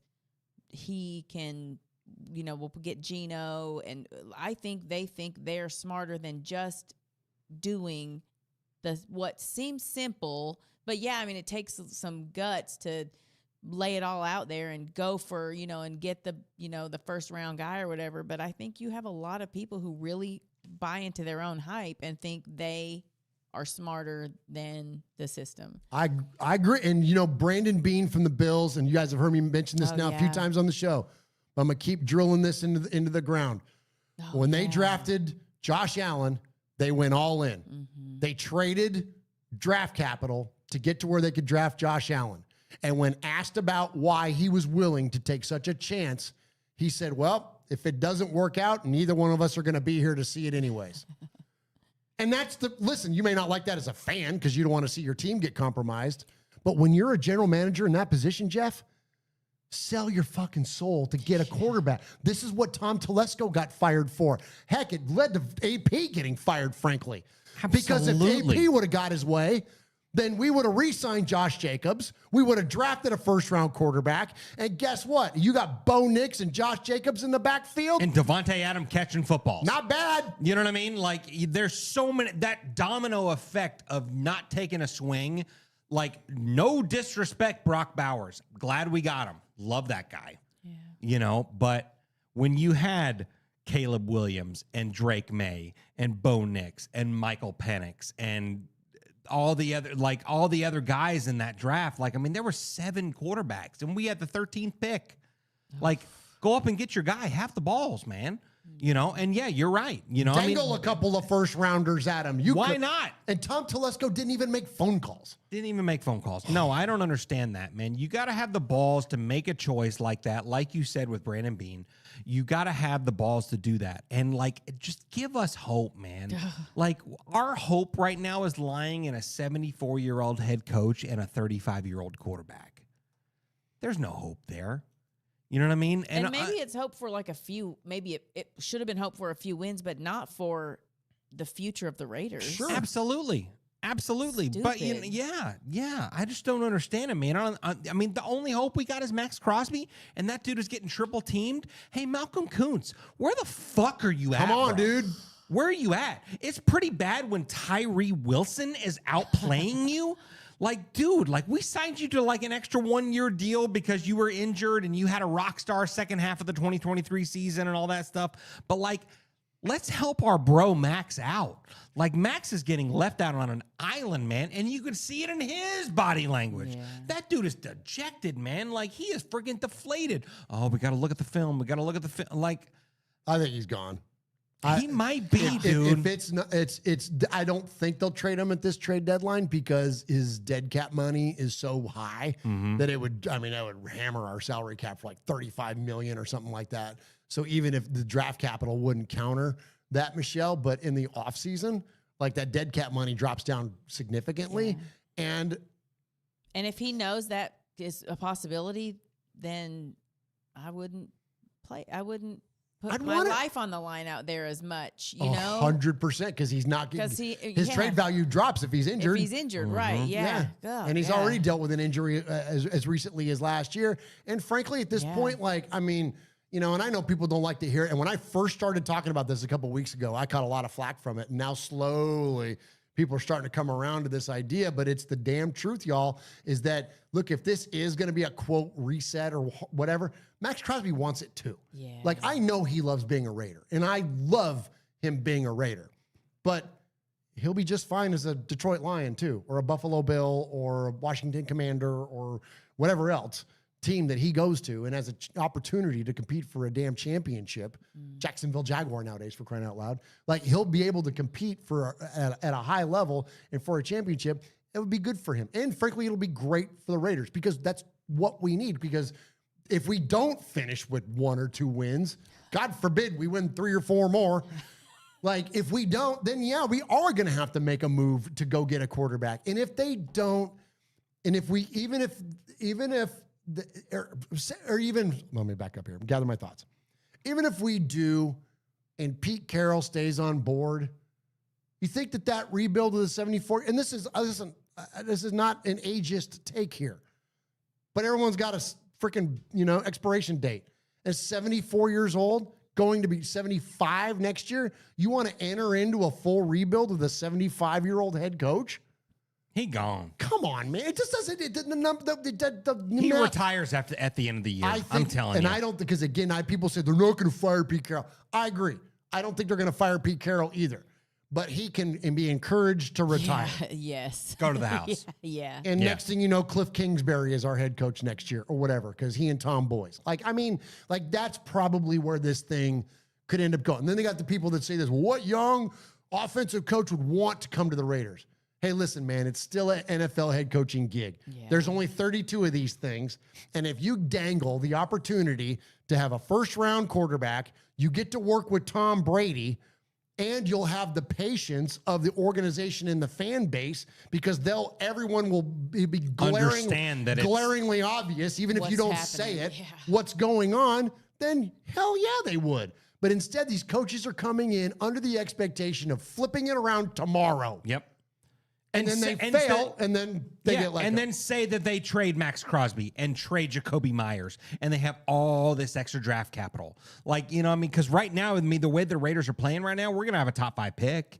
No doubt about it. You know what I'm saying? Sure, top 3, honestly. Absolutely, it'll be us, the Jets, and the Titans. Absolutely. And then say we trade Crosby to somebody there's an opportunity, and Jacoby Myers. I don't think Jacoby Myers would bring a 1, but probably a 3 or probably a 4 a 2 or a 3 or something like that. Maybe taking a 2. Well, maybe. Yeah. But I'm saying, he's gonna have all the capital in the world to package up some 3s and 4s and 2s or whatever, jump back up into the first round again, do something spectacular. So to get a wide receiver or something. Yeah, 100%. Or a freaking offensive lineman. Well, actually, that's the move. It's got to be quarterback and then trenches.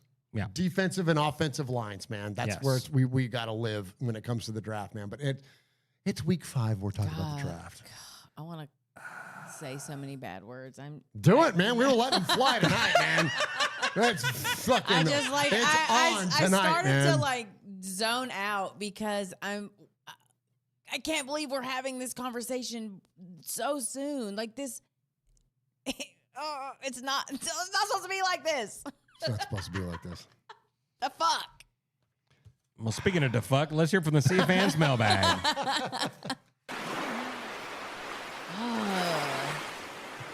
is fading, looking. He's under the gun. He's fired, he throws. It is. He caught it.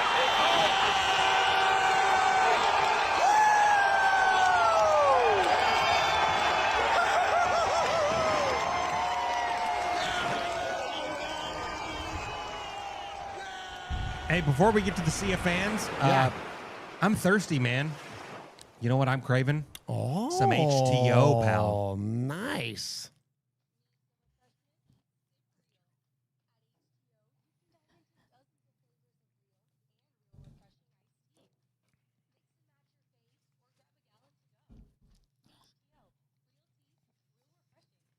Well, thanks to the good folks at HTO, and thanks to our buddy Justin Marmon, and we appreciate the way that he supports the One Nation Foundation. As you're loading up those emails, Michelle. Yep. You ready for this? I got to do it. I got to read through this. Oh no. What is it? We're historically bad.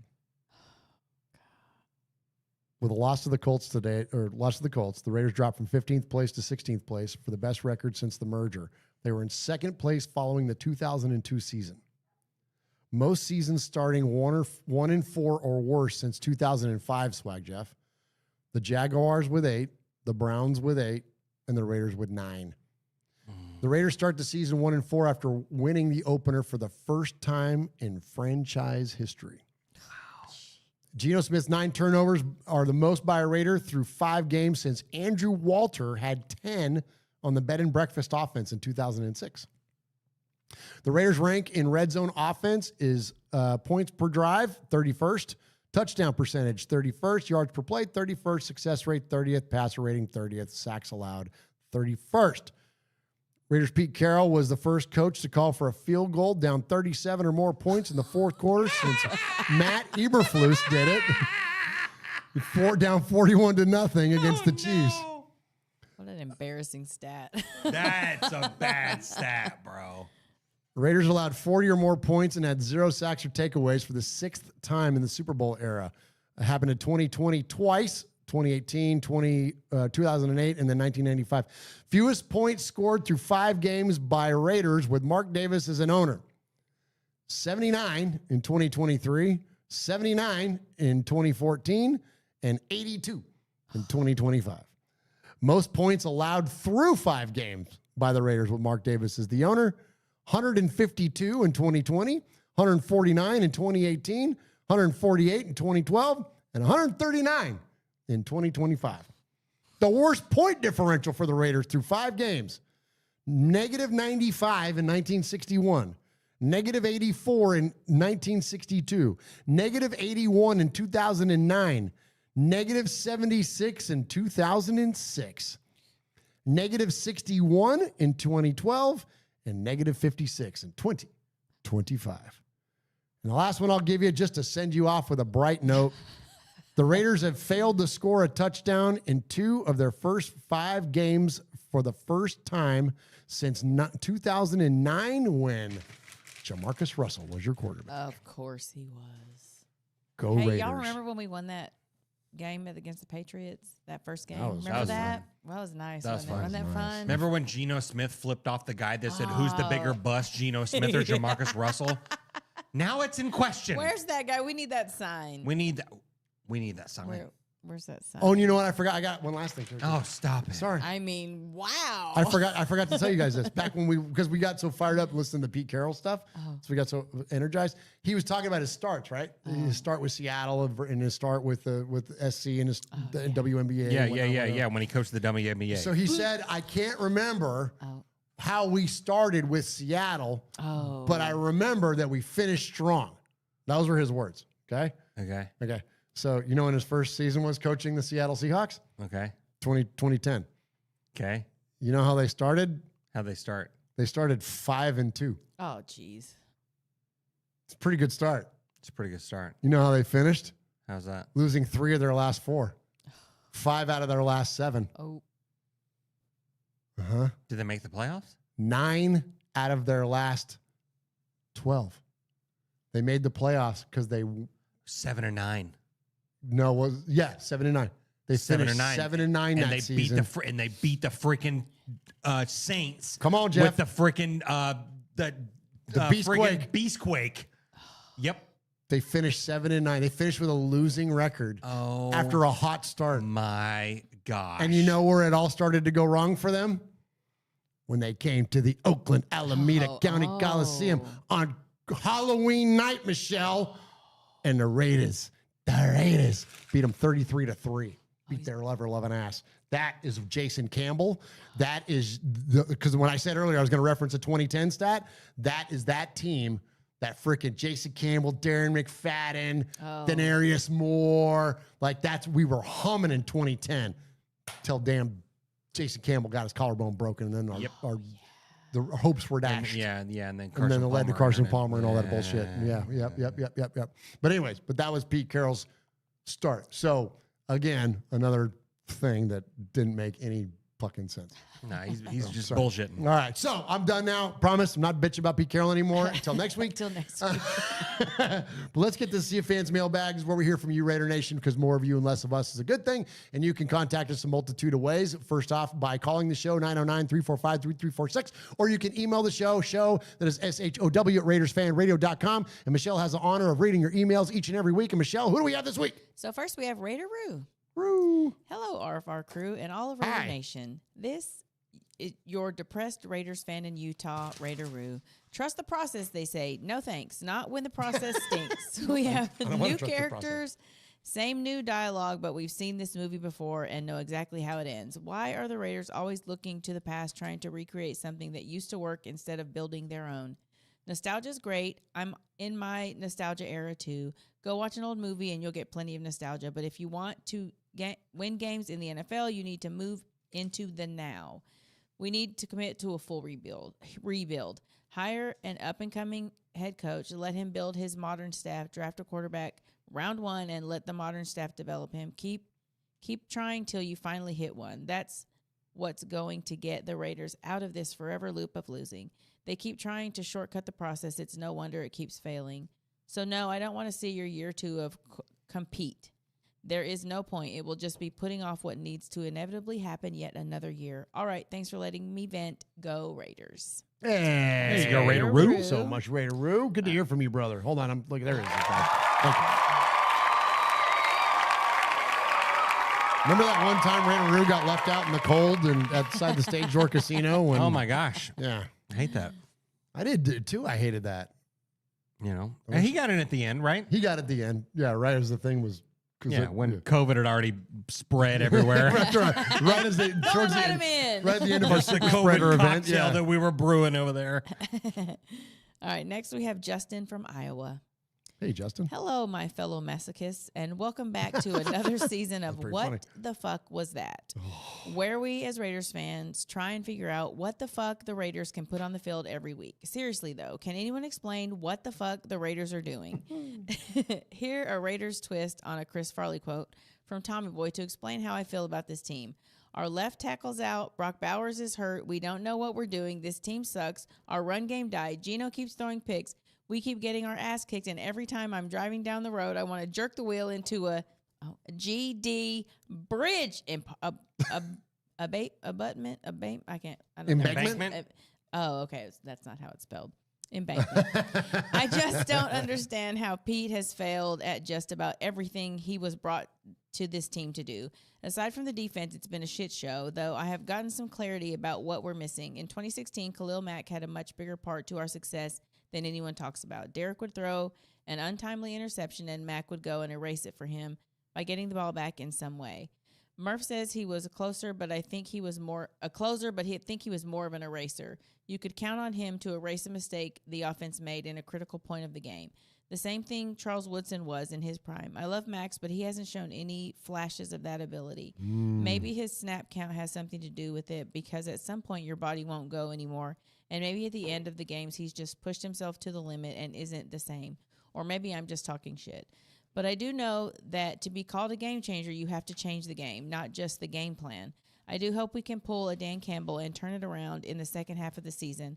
Aside from Pete seeming to fall into the ego trap, I do feel like he has the ability and knowledge to turn it around. However, in honor of the season looking like yet another dud, I have a top 5 list of questions. If you could pick 5 coaches, players, or executives in their prime from any era of Raiders football that you think would make this current team immediate and perennial Super Bowl contenders, who would your 5 be? Stay safe, RFR crew, and pray for better days. Justin from Iowa. Hello, Justin.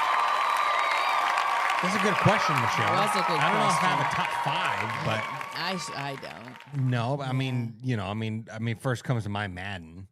Oh, sure. Yeah. You know what I mean? But, yeah. but Madden would do whatever he needed to do to make things right. You know what I Right. mean? Geno Smith would not be our quarterback right now. No. You know what I mean? God, Like, no. I Yeah, mean, he Jermaine Pratt would probably still be on the Raiders right now. Like, you know what I mean? Like, he would have the best players out on the field no matter what. Yeah. So, yeah, no, great question, Yeah, Justin. it's good questions. Okay, next we have Martin. Martin. Morning, all. I've written a few versions of this message since the humiliating loss to the Colts, a game that many in the know said we do well to win. By the way, and I've seen a lot of things said by content creators in their chat rooms, there's a lot of frustration out there, which is quite understandable. Eventually, my conclusion is that the main thing that Raiders fans hold dear seems to be what's holding them back. And hear me out. I think that's the 3 Super Bowl wins. It's giving many people expectations that players and coaches haven't been able to live up to. In recent seasons, we haven't had the superstar quarterback, the scrimmaging partnerships feared enough to be given nicknames, the runners and receivers whose reputations live outside their franchise. In recent seasons, we've had individuals worth supporting: Max, Woodson, Tim Brown, Rice, Mack, Crabtree, to name a few, but not the coherent, consistent amalgamation of players and coaches that are a feature of successful teams. Reed, Spagnuolo, Mahomes, Kelsey, Jones, and at Kansas City, Belichick, Brady, Gronk, Moss at New England. These partnerships lasted for years and led to deep understanding and lasting success.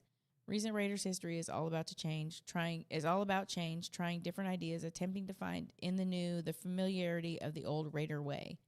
In my limited understanding of the NFL, but a lifetime watching team sports in general, it's only once you get a set of players that know each other well on and off the field and are in tune with their coaches and their methods that you can expect any measure of success beyond the occasional surprise season. Somehow the Raiders have to look to the future to get themselves out of this slump, draft well and often, and hope that one day the pieces start to lock together like a jigsaw puzzle, revealing the desired final picture. Until then, I think we'll have to continue to be patient and support the people we do have. Shout out to the chat, the One Nation Foundation, and its partners, and go Raiders. Hey, and who was that? That was Martin. Hey, Martin. Martin. Yeah. And next, we have Paul. Evening, everybody. I hope you're all well, especially Murf, after your problems last week, my friend. Thank you, Paul. Before I state my case about the current situation, salute to our glorious founder and leader, Al Davis, who passed away 14 years ago today. Wherever you are, sir, I hope your spirit is at peace and you've had your eyes closed over the last few weekends. So many things don't make sense right now. It's all about regression instead of progression. We're falling apart so quickly, we're going to need a priest to administer the last rites before the bye week, and I can't make any sense of any of it. Sunday was a new low, having just about recovered from the sack of shit from the week before. It was really tough to take. It's like having a toothache in every tooth at the same time. I jotted down a few thoughts as the game was going on in Indianapolis. I've never seen a team look so unprepared in all the years I've been watching the NFL. Error-strewn, visionless, uncoached, and weak in the tackle. Expansion teams never looked like this. Pete Carroll is looking like a bewildered escapee from a home, and he thought Geno Smith's play Sunday was solid. Go figure. Max Crosby, get out, fella, as soon as you can. Find a way. There's always a way. You deserve better. Go with a ring somewhere where you can. Go win a ring somewhere while you can. As Raider Nation, it hurts me to even think about it, but we're being selfish to want to hold him back like this. You're not winning anything in Vegas, fella. Sorry, Libby. Spytech, it's time for some truths. You need to grow a pair and call a total rebuild. Putting a Band-Aid on a shark bite has been tried too many times, and it's never worked. Clear out the make weights, gather as much draft capital as possible, and draft a franchise quarterback at the earliest opportunity. If you keep trying to rehash this shit, people will walk away. At least following a rookie and a proper rebuild, we'd have some purpose going forward. Get Geno Smith out of the team right now. If he starts next week, then Pete Carroll should go with him because it would be negligent. Robert De Niro as Al Capone in The Untouchables during an infamous baseball scene talked about the importance of the individual being vital to the team working. Obviously, I'm not advocating beating Geno to death with a baseball bat as he did in the film, but there have been times these last few weeks when I felt like it. If the hub of the wheel is defective, then the wheel won't turn. Can somebody ask Chip Kelly whether he believes he's earning his money right now? I was led to believe he was a creative genius. I need to see some proof of that, man. Right now, after Indianapolis, I would say Pete Carroll is on par, if not worse, than McDumbass, and that really hurts me to say. Prove me wrong, Coach. The sad thing is none of the above is going to happen, not yet anyway. The scapegoat will probably be special teams coach Tom McMahon during the bye week. McMahon. I know it's spelled weird. Yeah. Well, he needs to do something about that. But even that's stupid. Even that's dumb. Give me it phonetically next time. But I wouldn't bet on that happening either. And finally, I can't walk away from the Raiders, no matter how it's going. I'll never walk away. We can't.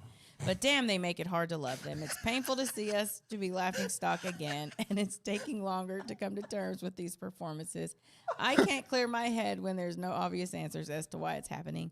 So set aside some extra time for the next week, folks, because if we lose to the Titans on Sunday, we might need at least 4 hours to explain it all. I feel another appointment with the Truth Chicken could be needed.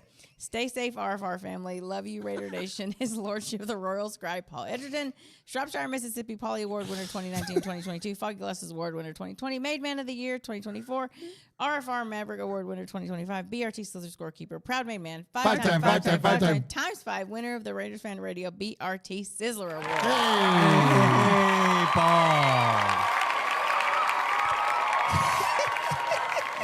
So dumb. Why can't I quit you? Oh my gosh. Oh man. Well, but it's funny though. But in Paul's email there, he talked about people are going to eventually start to walk away, and it's already happened. Yeah. And it goes all the way back to the original conversation we were talking about with our kids, with our boys. It's not like they're. If you asked Tristan, you'd be like, "Hey, what football team do you root for?" He would say, "Oh, I root for the Raiders." Yeah. But he don't go out of his way to watch them. Right. You know what I'm saying? Yeah. Like he's not invested like I am and was and whatever. You know what I mean? But because what did he ever have to latch onto when he was younger? There was nothing. Losing. That's it. And who the fuck wants to latch onto that? Who wants to latch onto that? Exactly. Yep. Yeah, absolutely. So good stuff from there, from our buddy Paul. Oh, I didn't play his shame on me, Paul. What are you doing?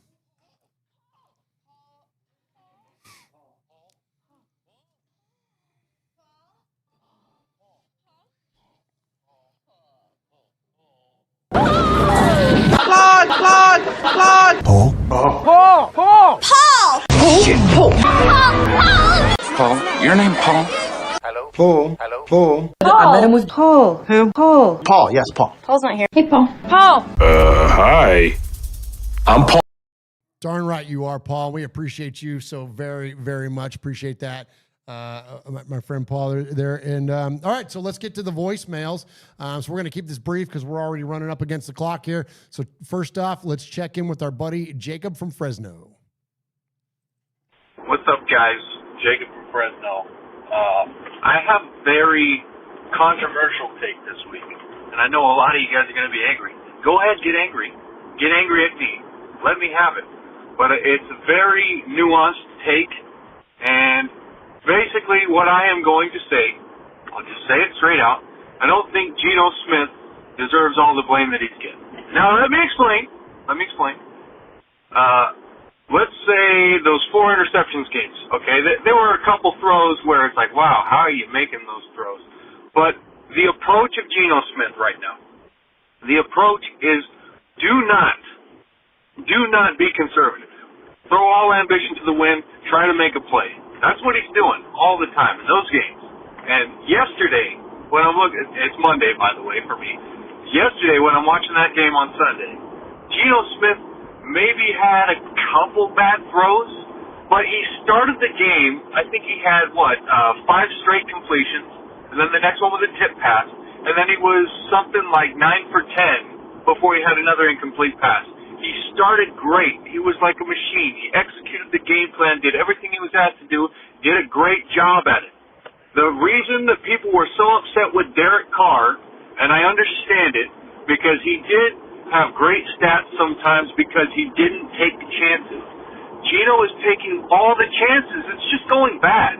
Every single time he does it, it doesn't go well for him. He had 2 interceptions yesterday. One of them wasn't his fault. If you look at that first one, it was a tip pass, obviously, but if you look at that first one, they were offsides. And if you look at our center, every time he snaps the ball, he has a head bob. There's something wrong with the offensive line. There's something wrong with our coaching staff that they can't figure out. Jordan Meredith is not supposed to be a center in the NFL. He's a great blocker, would probably be a very serviceable guard. But Jackson Powers Johnson was the greatest. He was the best center in college football 2 years ago. What are we doing? Why does the entire team look like it's in shambles when we have a supposed Hall of Fame coach? There's a lot more wrong than what Geno Smith is doing, and Geno Smith is only doing what's being asked of him, guys. So I don't think we need to give up on him. I think we need to hold him accountable. We have to ask a lot more out of him. But the guy is doing a great job. It's hard to be a quarterback in the NFL. I tried to tell you guys that when we had Derek Carr. He was pretty good, and he's a lot better than a lot of people say he was. And Geno Smith, I think, is the same kind of story, and we're going to burn a bridge there that we don't want to burn because the guy has some quality football left in him. Let's give him a chance, Raider Nation. But most of all, let's win. Let's go Raiders. There you go, Jacob. There you go, Jacob. Take it away, Swag Jeff. Yeah, I'm going to push back on that because, it's especially that he was talking about that first interception that Geno threw in Indianapolis. Yes, it was tipped. Yes, all that stuff. But Geno was staring down his receivers. Like, I could play defensive line and swat that ball if he's staring for 5 seconds at Jacoby Myers or whatever. Like, yes, you're going to prepare for that.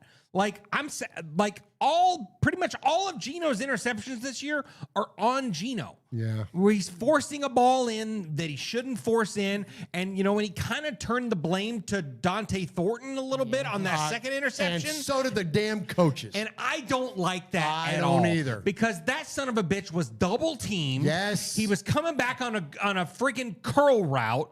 And both freaking defenders are in front of Dante Thornton. And you're throwing the ball in there? Like, come on, man. Like, what did you expect him to do? I'm telling you, man, there were so many plays during that game that he was trying to force a ball deep or force a ball somewhere and it wasn't intercepted, but like he had our freaking third string tight end just right there. Right. You know what I mean? Like there coming down the seam right there. He had a couple where Trey Tucker was wide open and he decided to throw it deep to Jacobs or the one with Thornton you're talking about. Yes. I don't know who it was that was up the sideline, but they had acres around him. Yeah, 100%. Wide open. Like, yeah, 100%. It's Yeah, the I'm decision telling making, you, man. I'm telling you, man. 1-4 start for the Raiders is not all on Geno, but it's on Geno as well. Well, and it will. Yeah, but you can't lead the league in interceptions and majority of it not be on. Come you. on, Michelle. You just can't. Well, I wouldn't say it'd be different if he was a rookie. He's not even a rookie. Like, he's been there, done that. This is on him. He's 35. He's been in the league since 2013 for crying out loud. You know what I mean? Like, no, it's on him, Jacob. And I appreciate the call, and thank you so much for calling, and keep calling and tell us why we're wrong. I mean, like, because we don't sit on these microphones and with the the idea that we're always right about everything. But yeah, I don't disagree with that, because I would say this to you, and you brought up Derek, so we're going to address Derek. Same thing with Geno Smith, and same thing with every other Raider quarterback or any other high-profile player that will ever come into the building to play for the Las Vegas Raiders. Then at what point do you hold them accountable? Because it was like with Derek, all the excuses were gone. There were no more. The defense was solid. He had his best friend Devontae. Like he had a running game. He had an offensive coordinator that was, you know what I mean, tailoring to his talents. Like whatever, you name it, man.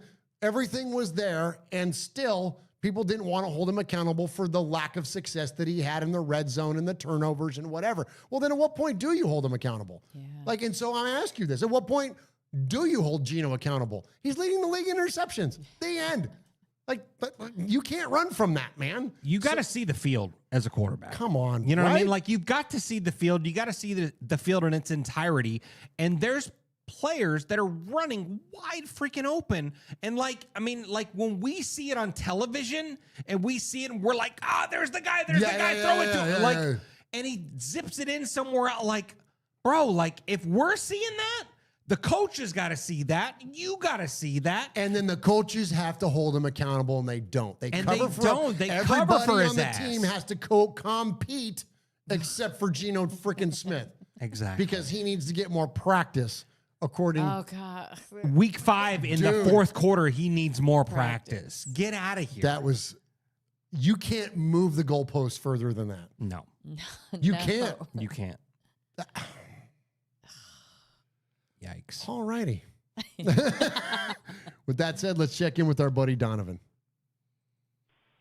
Going on, man? It's Donovan, man. Hey, look, man. 40-6, man. 40-6. I mean, I try to be positive, man. I mean, damn.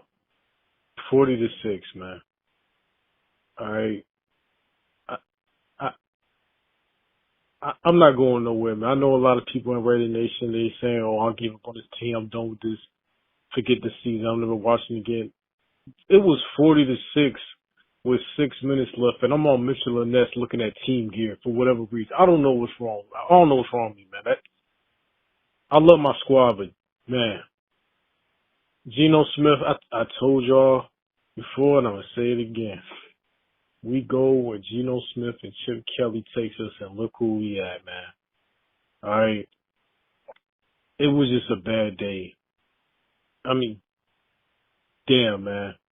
Geno Smith, that first pick, okay, somebody tipped it, that happens, it's football. But that second pick, you had Trey Tucker wide open up the sideline, and Geno Smith throws to a comeback route in double coverage, man. I don't know. I mean, hey, bright spot, Aston Jinty had over 100 all-purpose yards, man. And look, man, it's one of them games, man. It was one of them games. I don't know what's going on, but, man, I tell you this, man, something's going to happen. Something's going to change, man. Hey, look, I don't know if it's going to be a trade or I don't know, man. How you make all this better, man? Just win, baby. All right, there he is, Donovan. There you go, Donovan. Even poor Donovan was speechless.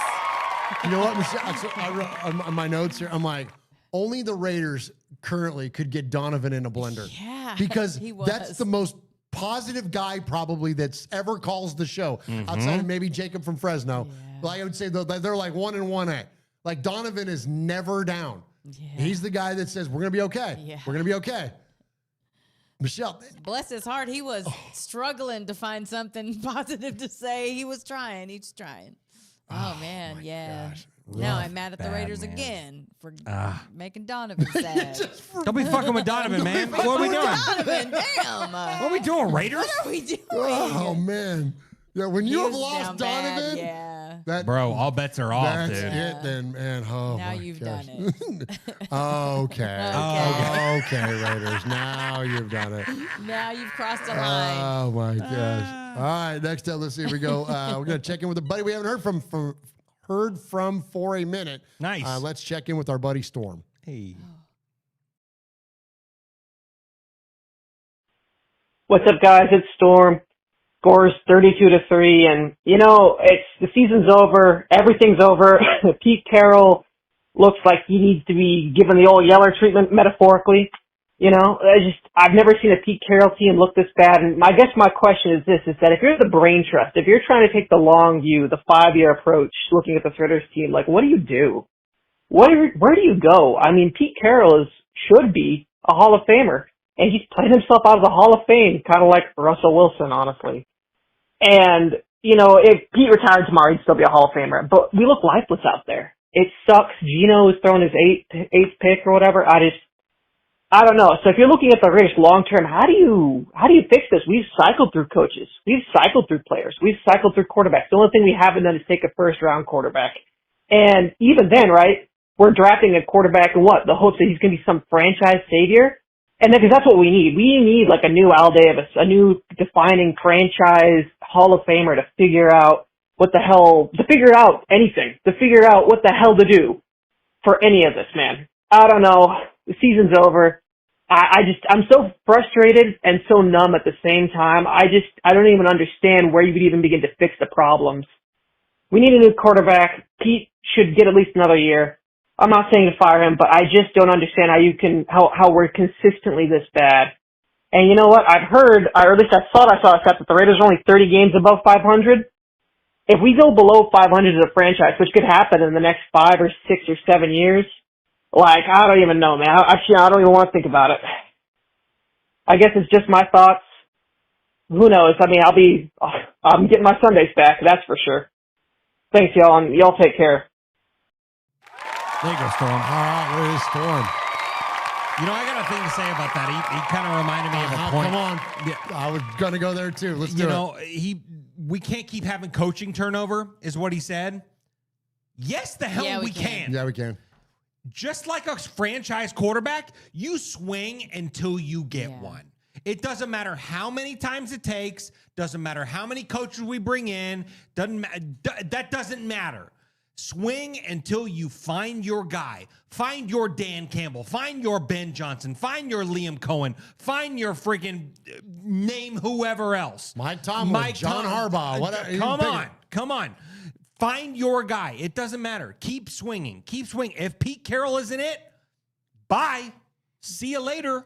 And I understand that, maybe we need to give him a little more time. We gave Josh McDaniels 1.5 years. But, if it's not working, if it's an abject failure, pull the plug. Pull the plug, no problem. Unless something absolutely ridiculous happens and they just turn it around and start winning, I think we've seen enough. We've seen what we need to see. What else do you need to see? He don't deserve another year. On top of the fact that I'm not ageist either. I'm also aging. I was going to say, I'm in my 50s. I'm pushing running 50. up on it. I'm knocking on his door. Burn it all the way down. It doesn't make sense to not light everything on fire. That just doesn't make sense. Get rid of it. Start it all over. I had somebody be honest about it. And I had somebody on Twitter who was like, well, name me one time where that's worked. I don't know. Tony Dungy in the Colts, Jimmy Johnson in the Cowboys. You can go through history and you can find numerous examples of, quote, burning it down, where you jettison talent to acquire as much draft capital as possible and you build your team. And even if they don't explicitly say it, Michelle, it was like what we were talking about earlier. It's obvious kind of what's going on. Yeah. And so the fan base and the media and everybody else is going to recognize, like, okay, this is a team that's on its way up. Yeah. Like right now, think about it. Here's a prime example.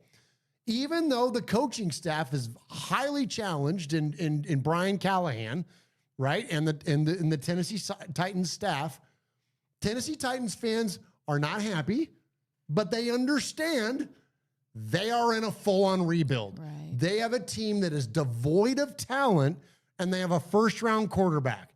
They're trying to figure it out. They got this guy fresh out of college in Cam Ward. Yeah, they got Calvin Ridley. Yeah, they got like Arden Key, and they got like a handful of guys. Jeff Simmons. Jeff Simmons is in his prime. Like, so you got a handful of guys that can compete. But outside of that, there's not a lot of talent on that team. Their offensive line is awful. Yeah. Well, guess what? If 2-3 years from now, after Cam Ward has got some experience under his belt, still on his rookie contract, with multiple more top 5, top 10 first-round picks, paired up with an offensive-minded coach, guess what? They're going to be going toe-to-toe with the Jacksonville Jaguars and the Houston Texans to win the AFC South. That's how this works. Well, the other thing, too, like if they asking name a time when that's worked, what the fuck they're doing now isn't working. That's the other thing. We've never done a full rebuild. Yeah, we've never done that. And if they'd have done ever that, in history, right? I mean, Gruden did. Yeah. Trading away Mack, trading away right. Cooper. Like, he took it down to the studs. Yeah. Like, Gruden did that. But then look what happened. Yeah. We were in the playoffs a few years later. Yeah. And granted, you can be critical of John Gruden's personnel decisions, and I am fully supportive of that. He sucks as a general manager, and whoever the next head coach is that's not Pete Carroll better not have a voice when it comes to personnel decisions, because that's what doomed the Raiders back then. If Gruden would have just kept his fucking mouth shut and out of the front office, let Mike Mayock cook, and guess what? We'd have had a damn powerhouse, because Mike Mayock was the guy drafting the Max Crosbys and the Hunter Renfros and those guys later in the rounds. Yeah. Gruden, and Josh Jacobs. The only reason Josh Jacobs was ever a Raider because Mike Mayock made a cut up of him and said, "Coach, this is the guy we need to go ahead and go get." And Gruden was like, "Fine, all right, go get him." You know what I'm saying? But the whole point though is that that's what the Raiders did back then with Gruden. And even though it had mixed results from a coaching perspective or from a personnel perspective, on the field we went back to the playoffs. The end. I mean, when did he take over? 2018? Yeah. And it was 2021, 3 years later. I mean, and imagine if they would have burned it all down however many seasons ago, where we would be now, instead of just band-aiding everything season after season after season. Honestly, it should have been done last year. That last year was 1,000%. That's when this thing was ripe for the taking. You know, should have been done last year. Should have had somebody. Well, and it's unfortunate. If we'd had John Spytek and not Tom Telesco last year, I have a feeling that would have been the right him with AP. I think that could have been, and I'm not here defending AP. AP and game management was awful. He was awful. Rough. There's no excusing him on game day, but the team was prepared. The team was. Come on, Swag Jeff. The team was prepared. They didn't run around like chickens with their fucking heads cut off, looking for somebody to block. Yeah, come on, come on. Rough days, y'all. All right, here we go. Jay in St. Louis. Murf. Let's check in with Captain Positivity. This is going to bring the mood up. I just know it. Vibes are going to be high. Let me get ready. Yeah. Swaggo. Michelle. It's Jay from St. Louis. We fucking suck, and I'm over it. Simple as that. Like, I was watching Scott's little fucking post-game shit or whatever. Some dude was on there. It's not him, but it's what he said. He was like, "Oh, Pete wants to win, but this team, it's got to take 3 years. It's going to take at least 3 years." And my question is, why the fuck is it only the Raiders that's, it's got to be at least 3 years, whatever. Like, fucking pick a team every year. A team is the worst fucking team, and then they get a quarterback in the first round. Surprise, fucking surprise. They're a playoff team the next year. Why is it that whenever any fucking person with fucking pedigree comes to our team and there's quote unquote adults in the room. Why is it that they become arrogant fucking dipshits that won't listen to anyone? And oh my God, didn't you hear about Gino? Gino didn't need to be benched this week. He just needs more practice. You hear about JPJ? Absolutely fucking not, you pieces of shit. I know everything. Like, why? Why do we get these verses? Why do we get Jets Gino when we wanted fucking Seahawks Gino? Come on. Why? Why is this team the way it is? Why? Why do we keep supporting this shit? Fucking done, man. This sucks. This sucks. I said the only thing I wanted this year was not have to give a shit about college football in October. And it fucking happened. What the fuck is this? Anyway, have a good show. Oh my gosh. There you go, Jay. Dude, and you know what? There are the people that are like, oh, this is a weak quarterback draft. Bullshit. There's a bunch of quarterbacks. I'm watching them all. Absolutely. Yeah. I'm watching them all. Well, I mean, how much weaker can they be than leading the league in 9 interceptions? You know, I mean, right? Well, and it's good that we're watching the season because we're finding out who quarterbacks really are because Arch Manning ain't it. No, he ain't it. No, But- I like Mendoza. I like Moore out of Oregon. Yes. Ty Simpson's looking pretty good out of Alabama. I like Joey Aguilar from Tennessee. Joey Aguilar's having a good season so far. Yeah, well, you're just a homer for. Well, for I like that guy. Anyways, Yeah. But no, who's the Penn State guy? Drew Aller, he kind of he's had a little bit of a rough outing. Okay. Especially, they got punked Yeah, this they did last get week. punked, They got punked this last week. But like some people like Carson Beck out of Miami, but there's a bunch. Like you want to, you can look around the league, man. Like there's Draft two. Well, Lenore Sellers out of South Carolina, like that guy wears rec specs. I'm like, that's cool. Give us a quarterback with glasses. There you go. I'm like, we haven't seen a Raider in glasses since Eric Dickerson. Like, There give you, us- there you go. Yeah. But I'm saying, okay, if you like a couple of the guys, get a couple. Well, I have a feeling that we're going to see another one of those drafts. And listen, it's October. It's early Raider Nation. Don't hold me to these words. But this feels, and for the people that say, well, it's a weak quarterback class, there's a bunch of them that are on the radar. And you watch, there be a run, because there's always a panic. There's always, because the teams that don't have a quarterback do what we're talking about. You get aggressive to go get one, and you watch them start flying off the board. And just like a couple of years ago where there was like 6 NFL prospects, you watch, there's going to be at least 3 or 4 of these guys that are going to be on the radar. Maybe the Raiders don't even have to be aggressive, because if we're shitty enough, we'll just be there to get one we may anyways. just be the first round yeah, draft pick anyway. yeah, we might be in a top 3 or top 5 anyways. Or But top 1. I was just saying that. and the Titans already got theirs. So Yeah, it's like it's us and the Jets. Yeah. You know what I mean? Are gonna be competing. And they just signed Justin Fields to a 3-year deal. Yeah, but they'll still you watch. Justin Fields ain't it, man. Like they're gonna draft a quarterback. So but anyways, but the whole point though is that it's not gonna be a lot of competition at the top for the Raiders.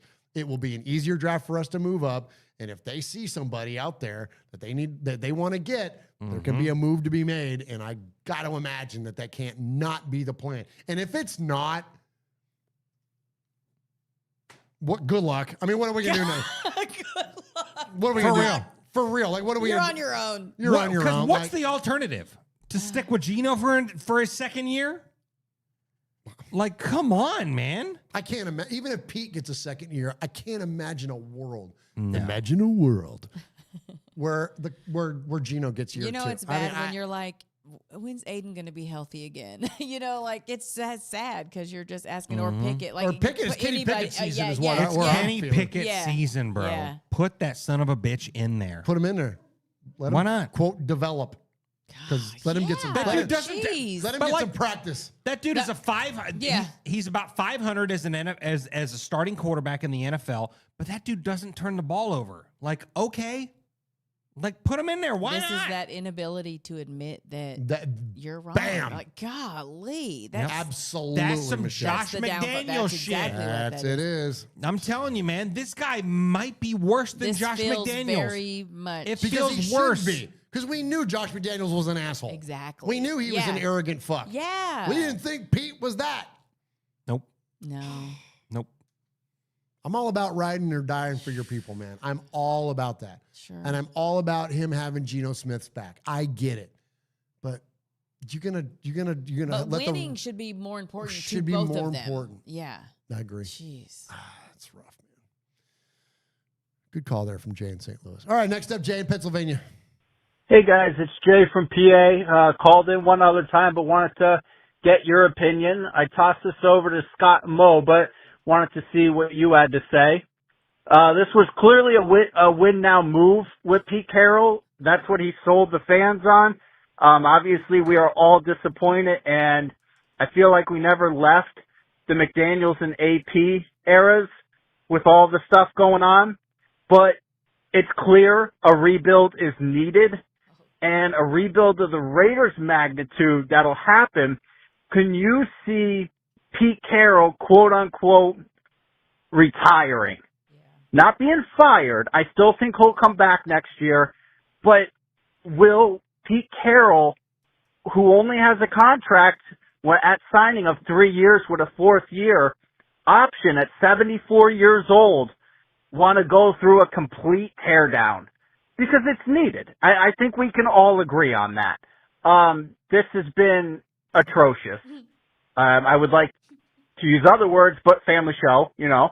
Well, tonight you can let him go, is man. he going to retire? That way he stays face. There's no, you fired Pete Carroll. No, he retired just like he did with Seattle. He got a front office job.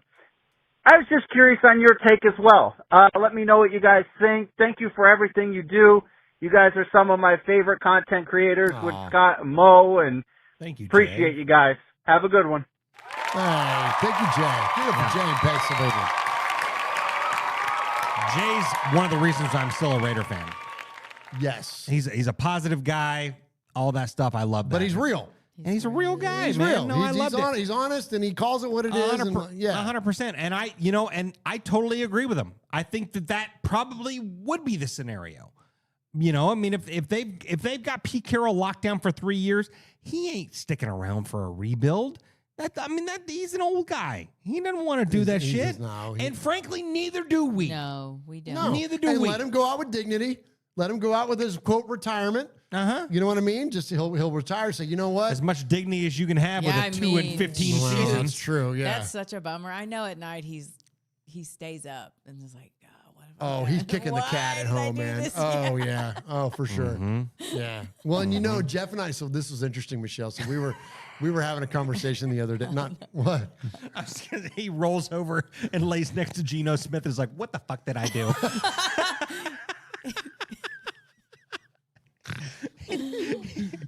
And Geno's Not the now, little Geno. and Geno's the little spoon. Jeez. Damn it, Geno. But we're talking about this Hall of Fame thing, and because we've had a few people say tonight, well, yeah, Pete Carroll's a Hall of Fame coach. Pete Carroll's is he? Because here's the thing: it's the Pro Football Hall of Fame, right? It ain't the Football Hall of Fame. Now he might be one of the rarest to have won a college national championship. Do they win back to back? I think they went back to back, right? I think so. So to win a college national title and a Super Bowl, and they went to back Super Bowls. But Pete was also responsible for game management and didn't hand the ball to Marshawn, and then it cost him that second Super Which Bowl. also keeps him up at night. Well, right? Absolutely. And so, like, that whole idea of, like, Pete being a Super Bowl, I'm like, I don't know. Tom Flores had 2 Super Bowl wins. He didn't get in right away. Took a long-ass time for Tom Flores to get in this. You know what I'm saying? Yeah. Like, there are plenty of guys out there that have won a Super Bowl and aren't in the Hall of Fame. Yeah. Shit, John Gruden. He won a Super Bowl. He's not in the Hall of Fame. You know what I'm saying? Because everybody kind of widely recognizes that he did it with Tony Dungy's team and then happily matched up against the team that was playing the offense that he invented. You know what I'm saying? But and that takes nothing away from Gruden, and he did what he did. He still won a Super Bowl, but Gruden's not a Hall of Famer. Yeah. Like, so what makes Pete Carroll a Hall of Famer if you exclude his college career and you include his Jets resume, his Patriots resume, and now his Raiders resume? Yeah. Is he a Hall of Famer? Hell no. I don't think so. Yeah, I don't think so. I mean, So you can fire him, or you can encourage him to retire. You better encourage him to retire. Come on. It would be like just driving a car on a donut that's flat. You know, like, get rid of it. Put a new tire on the fucking car. Like, God, I'm so sick of the Raiders making stupid. It just is maddening. And we just keep going over, beating the dead horse. This poor horse. Yeah. Put it to pasture. I'm tired of beating it. Who was it said that, like, it's time for Pete Carroll to get the old Yeller treatment? Metaphorically. He said that so fast, too, metaphorically. Yeah. Just to be clear. It was a storm. Yeah. But Storm's also, like, don't cancel me. But like. For real. For real. It's time. All right, so another bundle of joy here on the calls. Let's end it out with our good buddy Josh down in the 703. What up, fam? What up, Josh? That was a depressing loss. I ain't gonna lie. At first, I was like, "What the fuck's the point of even making a phone call?" But I bleed silver and black. Goddamn colors don't run, so we gotta knock it out. First off, defense. I don't know. I want to give the defense credit because they were on the field a lot. The offense did not do them any fucking favors. But they really, I expected more out of them. I know the Colts have been good, but I don't know. We didn't get any, it didn't seem like we got any pressure on Daniel Jones like that. And our guys were struggling to cover. And everyone's offense looks better than ours. You know, I don't know what's going on scheme-wise, but defense is going to do so much. Special teams, you know, AJ Cole got hurt. I think they said it's a low ankle sprain, which is a good thing. But, you know, when you see that, and then you get lucky because of a holding call during a kick return, I mean, that puts your special teams in perspective. Hey, we fucking suck. And that's kind of the whole theme for this whole thing. We fucking suck. We do. I don't understand what's going on. Now, I know we didn't have Bowers or Myers, and I get that. But, or Bears. You know what I'm talking about, but you got Jacoby Myers and Thornton and Mesh and Tucker, and they just couldn't move the ball that well. That first drive moved the ball really well, and then after that, we sputtered. Geno Smith is sorry. He's a turnover machine. I don't know what the fuck's going on with him, and I hate it because every year we can get hyped about this quarterback or that quarterback. Oh, remember Rich Gannon? You remember some? You know, we have all these fond memories. Well, guess what? I'll say this, and I don't care what no one says, but no one wants to hear it. But fuck it, I miss Derek fucking Carr. I miss him because this is what we fucking got right now. And that's, I know we can't go back to Raiders that are, not the Raiders that aren't, but fuck. The last good memory was with one that wasn't. Because the rest of these motherfuckers suck. So I don't know. Man. Pete Carroll, maybe he's too old. He's got his head stuck in the sand. I'm not sure. But I'm just looking at it right now. Our team doesn't seem to have any fight. We don't seem prepared. Chip Kelly's offense doesn't seem fucking all hyped up as it once was. You know, we're hurt on the line, and then we suck, man. That's what we are. We got the Titans. They suck too, so I don't know the worst. Man, fuck the Titans. There he is, Josh in the 703. He makes a good point, man. And we were talking about that earlier, man. Like, prove the Kardashians wrong because right now he's still the best that we've had in the last 10 years. Or 5 years or whatever. Or like 20, bro. I was gonna say, yeah, for sure. It's Gannon. A lot, yeah. Yeah. It's Gannon and then Carr, and then who's next? Jason Campbell, and then he got hurt. So we didn't see his story get finished. But I would say, and that's, you want to talk about, really an interesting conversation. The best quarterbacks post Rich Gannon, it's Carr, clearly number one. And then who's next? Even though, again, short sample size, it's got to be Jason Campbell. Like, who else? Yeah, who else? Who else you got? Yeah. It ain't Carson Palmer. Nope. It ain't Kerry Collins. Nope. Sure ain't Andrew Walter, Marcus Tuiasosopo, like, Connor Cook. Oh, jeez. Oh, yeah. Oh. Yeah. Matt McGloin. Oh, my gosh. Aaron Brooks. Uh-huh. Matt Flynn. Terrell Pryor. I mean, we could do this. I mean, oh, yeah. Mm-hmm. Not making light of the term, but PTSD here, man. Yeah. It was rough. The sad thing, too, about the calls, the emails, everybody, maybe there was one person that still sounded a little positive. Maybe Jacob from Fresno was hanging in there. And I think he's just lying to himself, honestly. But I think he's just desperately trying to be positive. I don't know. Maybe he's just a positive guy. But it's sad because we're going into Yeah. game 6?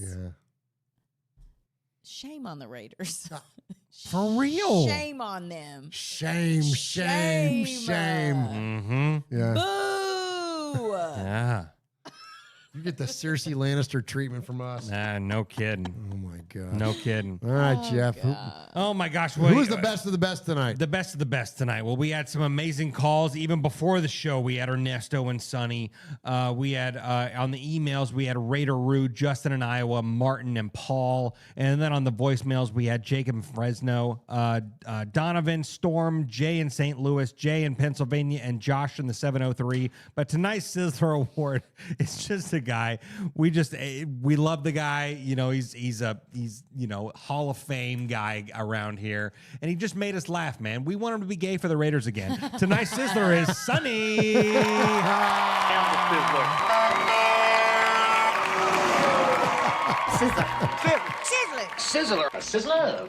Sizzler. We are Metallica, and we are here for your Oakland Raiders. You know why we out here, and we ain't playing around today. From The Walking Dead to errant Jedi Knights, Raiders fans are a rogues gallery.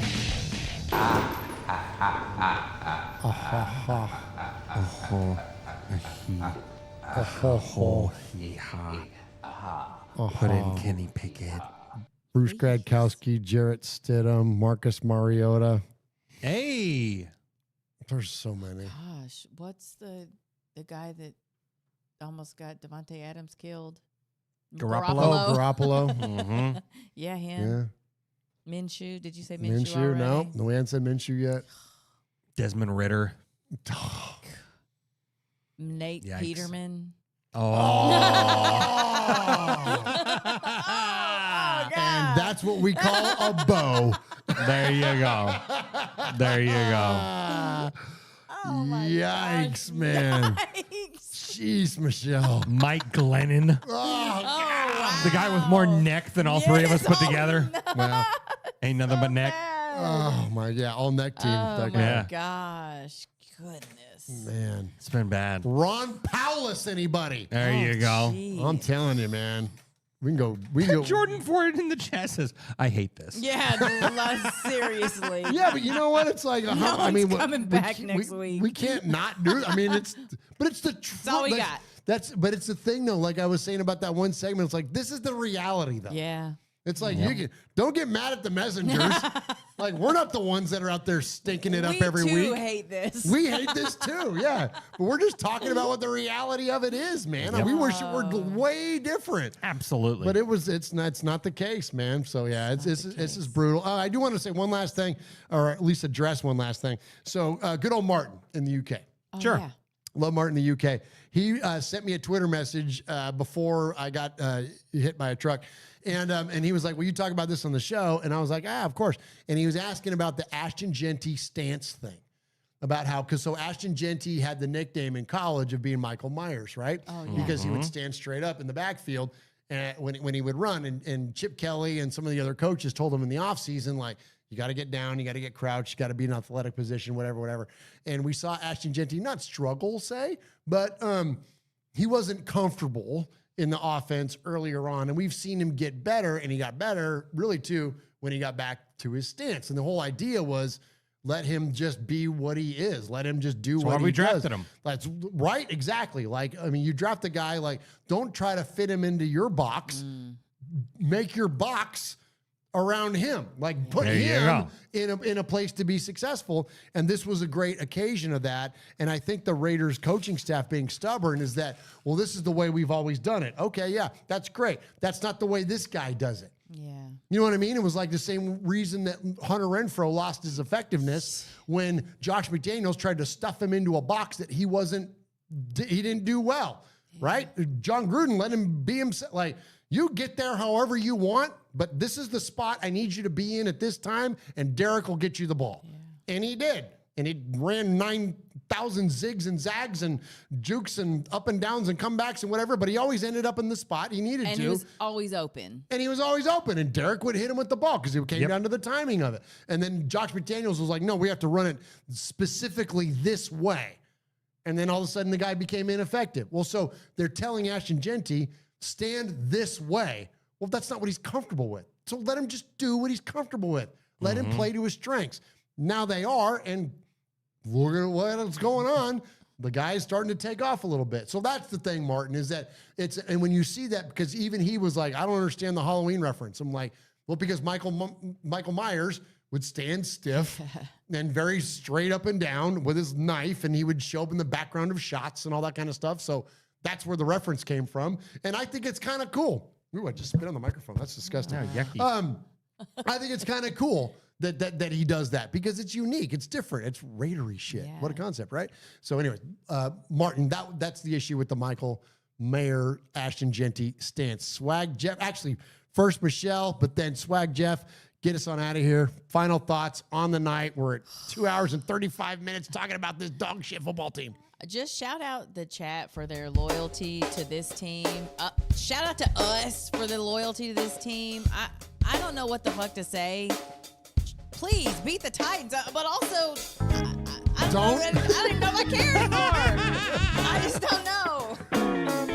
Yeah, no kidding.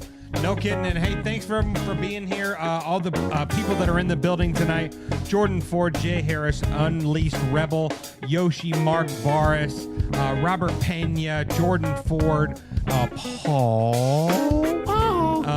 Flo in there. Let's see here. Emmanuel Gary in there. Yoshi, East Coast Raider. Greg Lira in there. Hoffy in there. Storm. Can't thank you guys enough.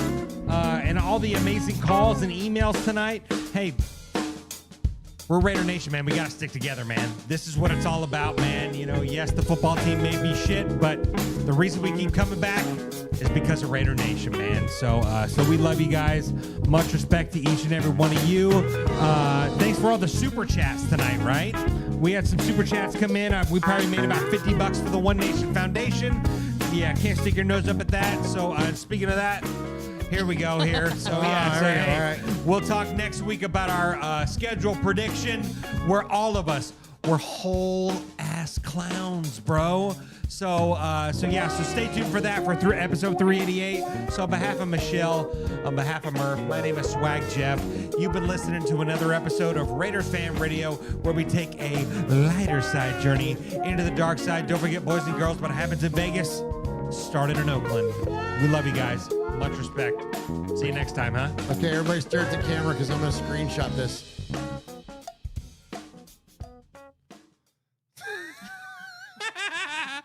See you, Raider Nation. Love you.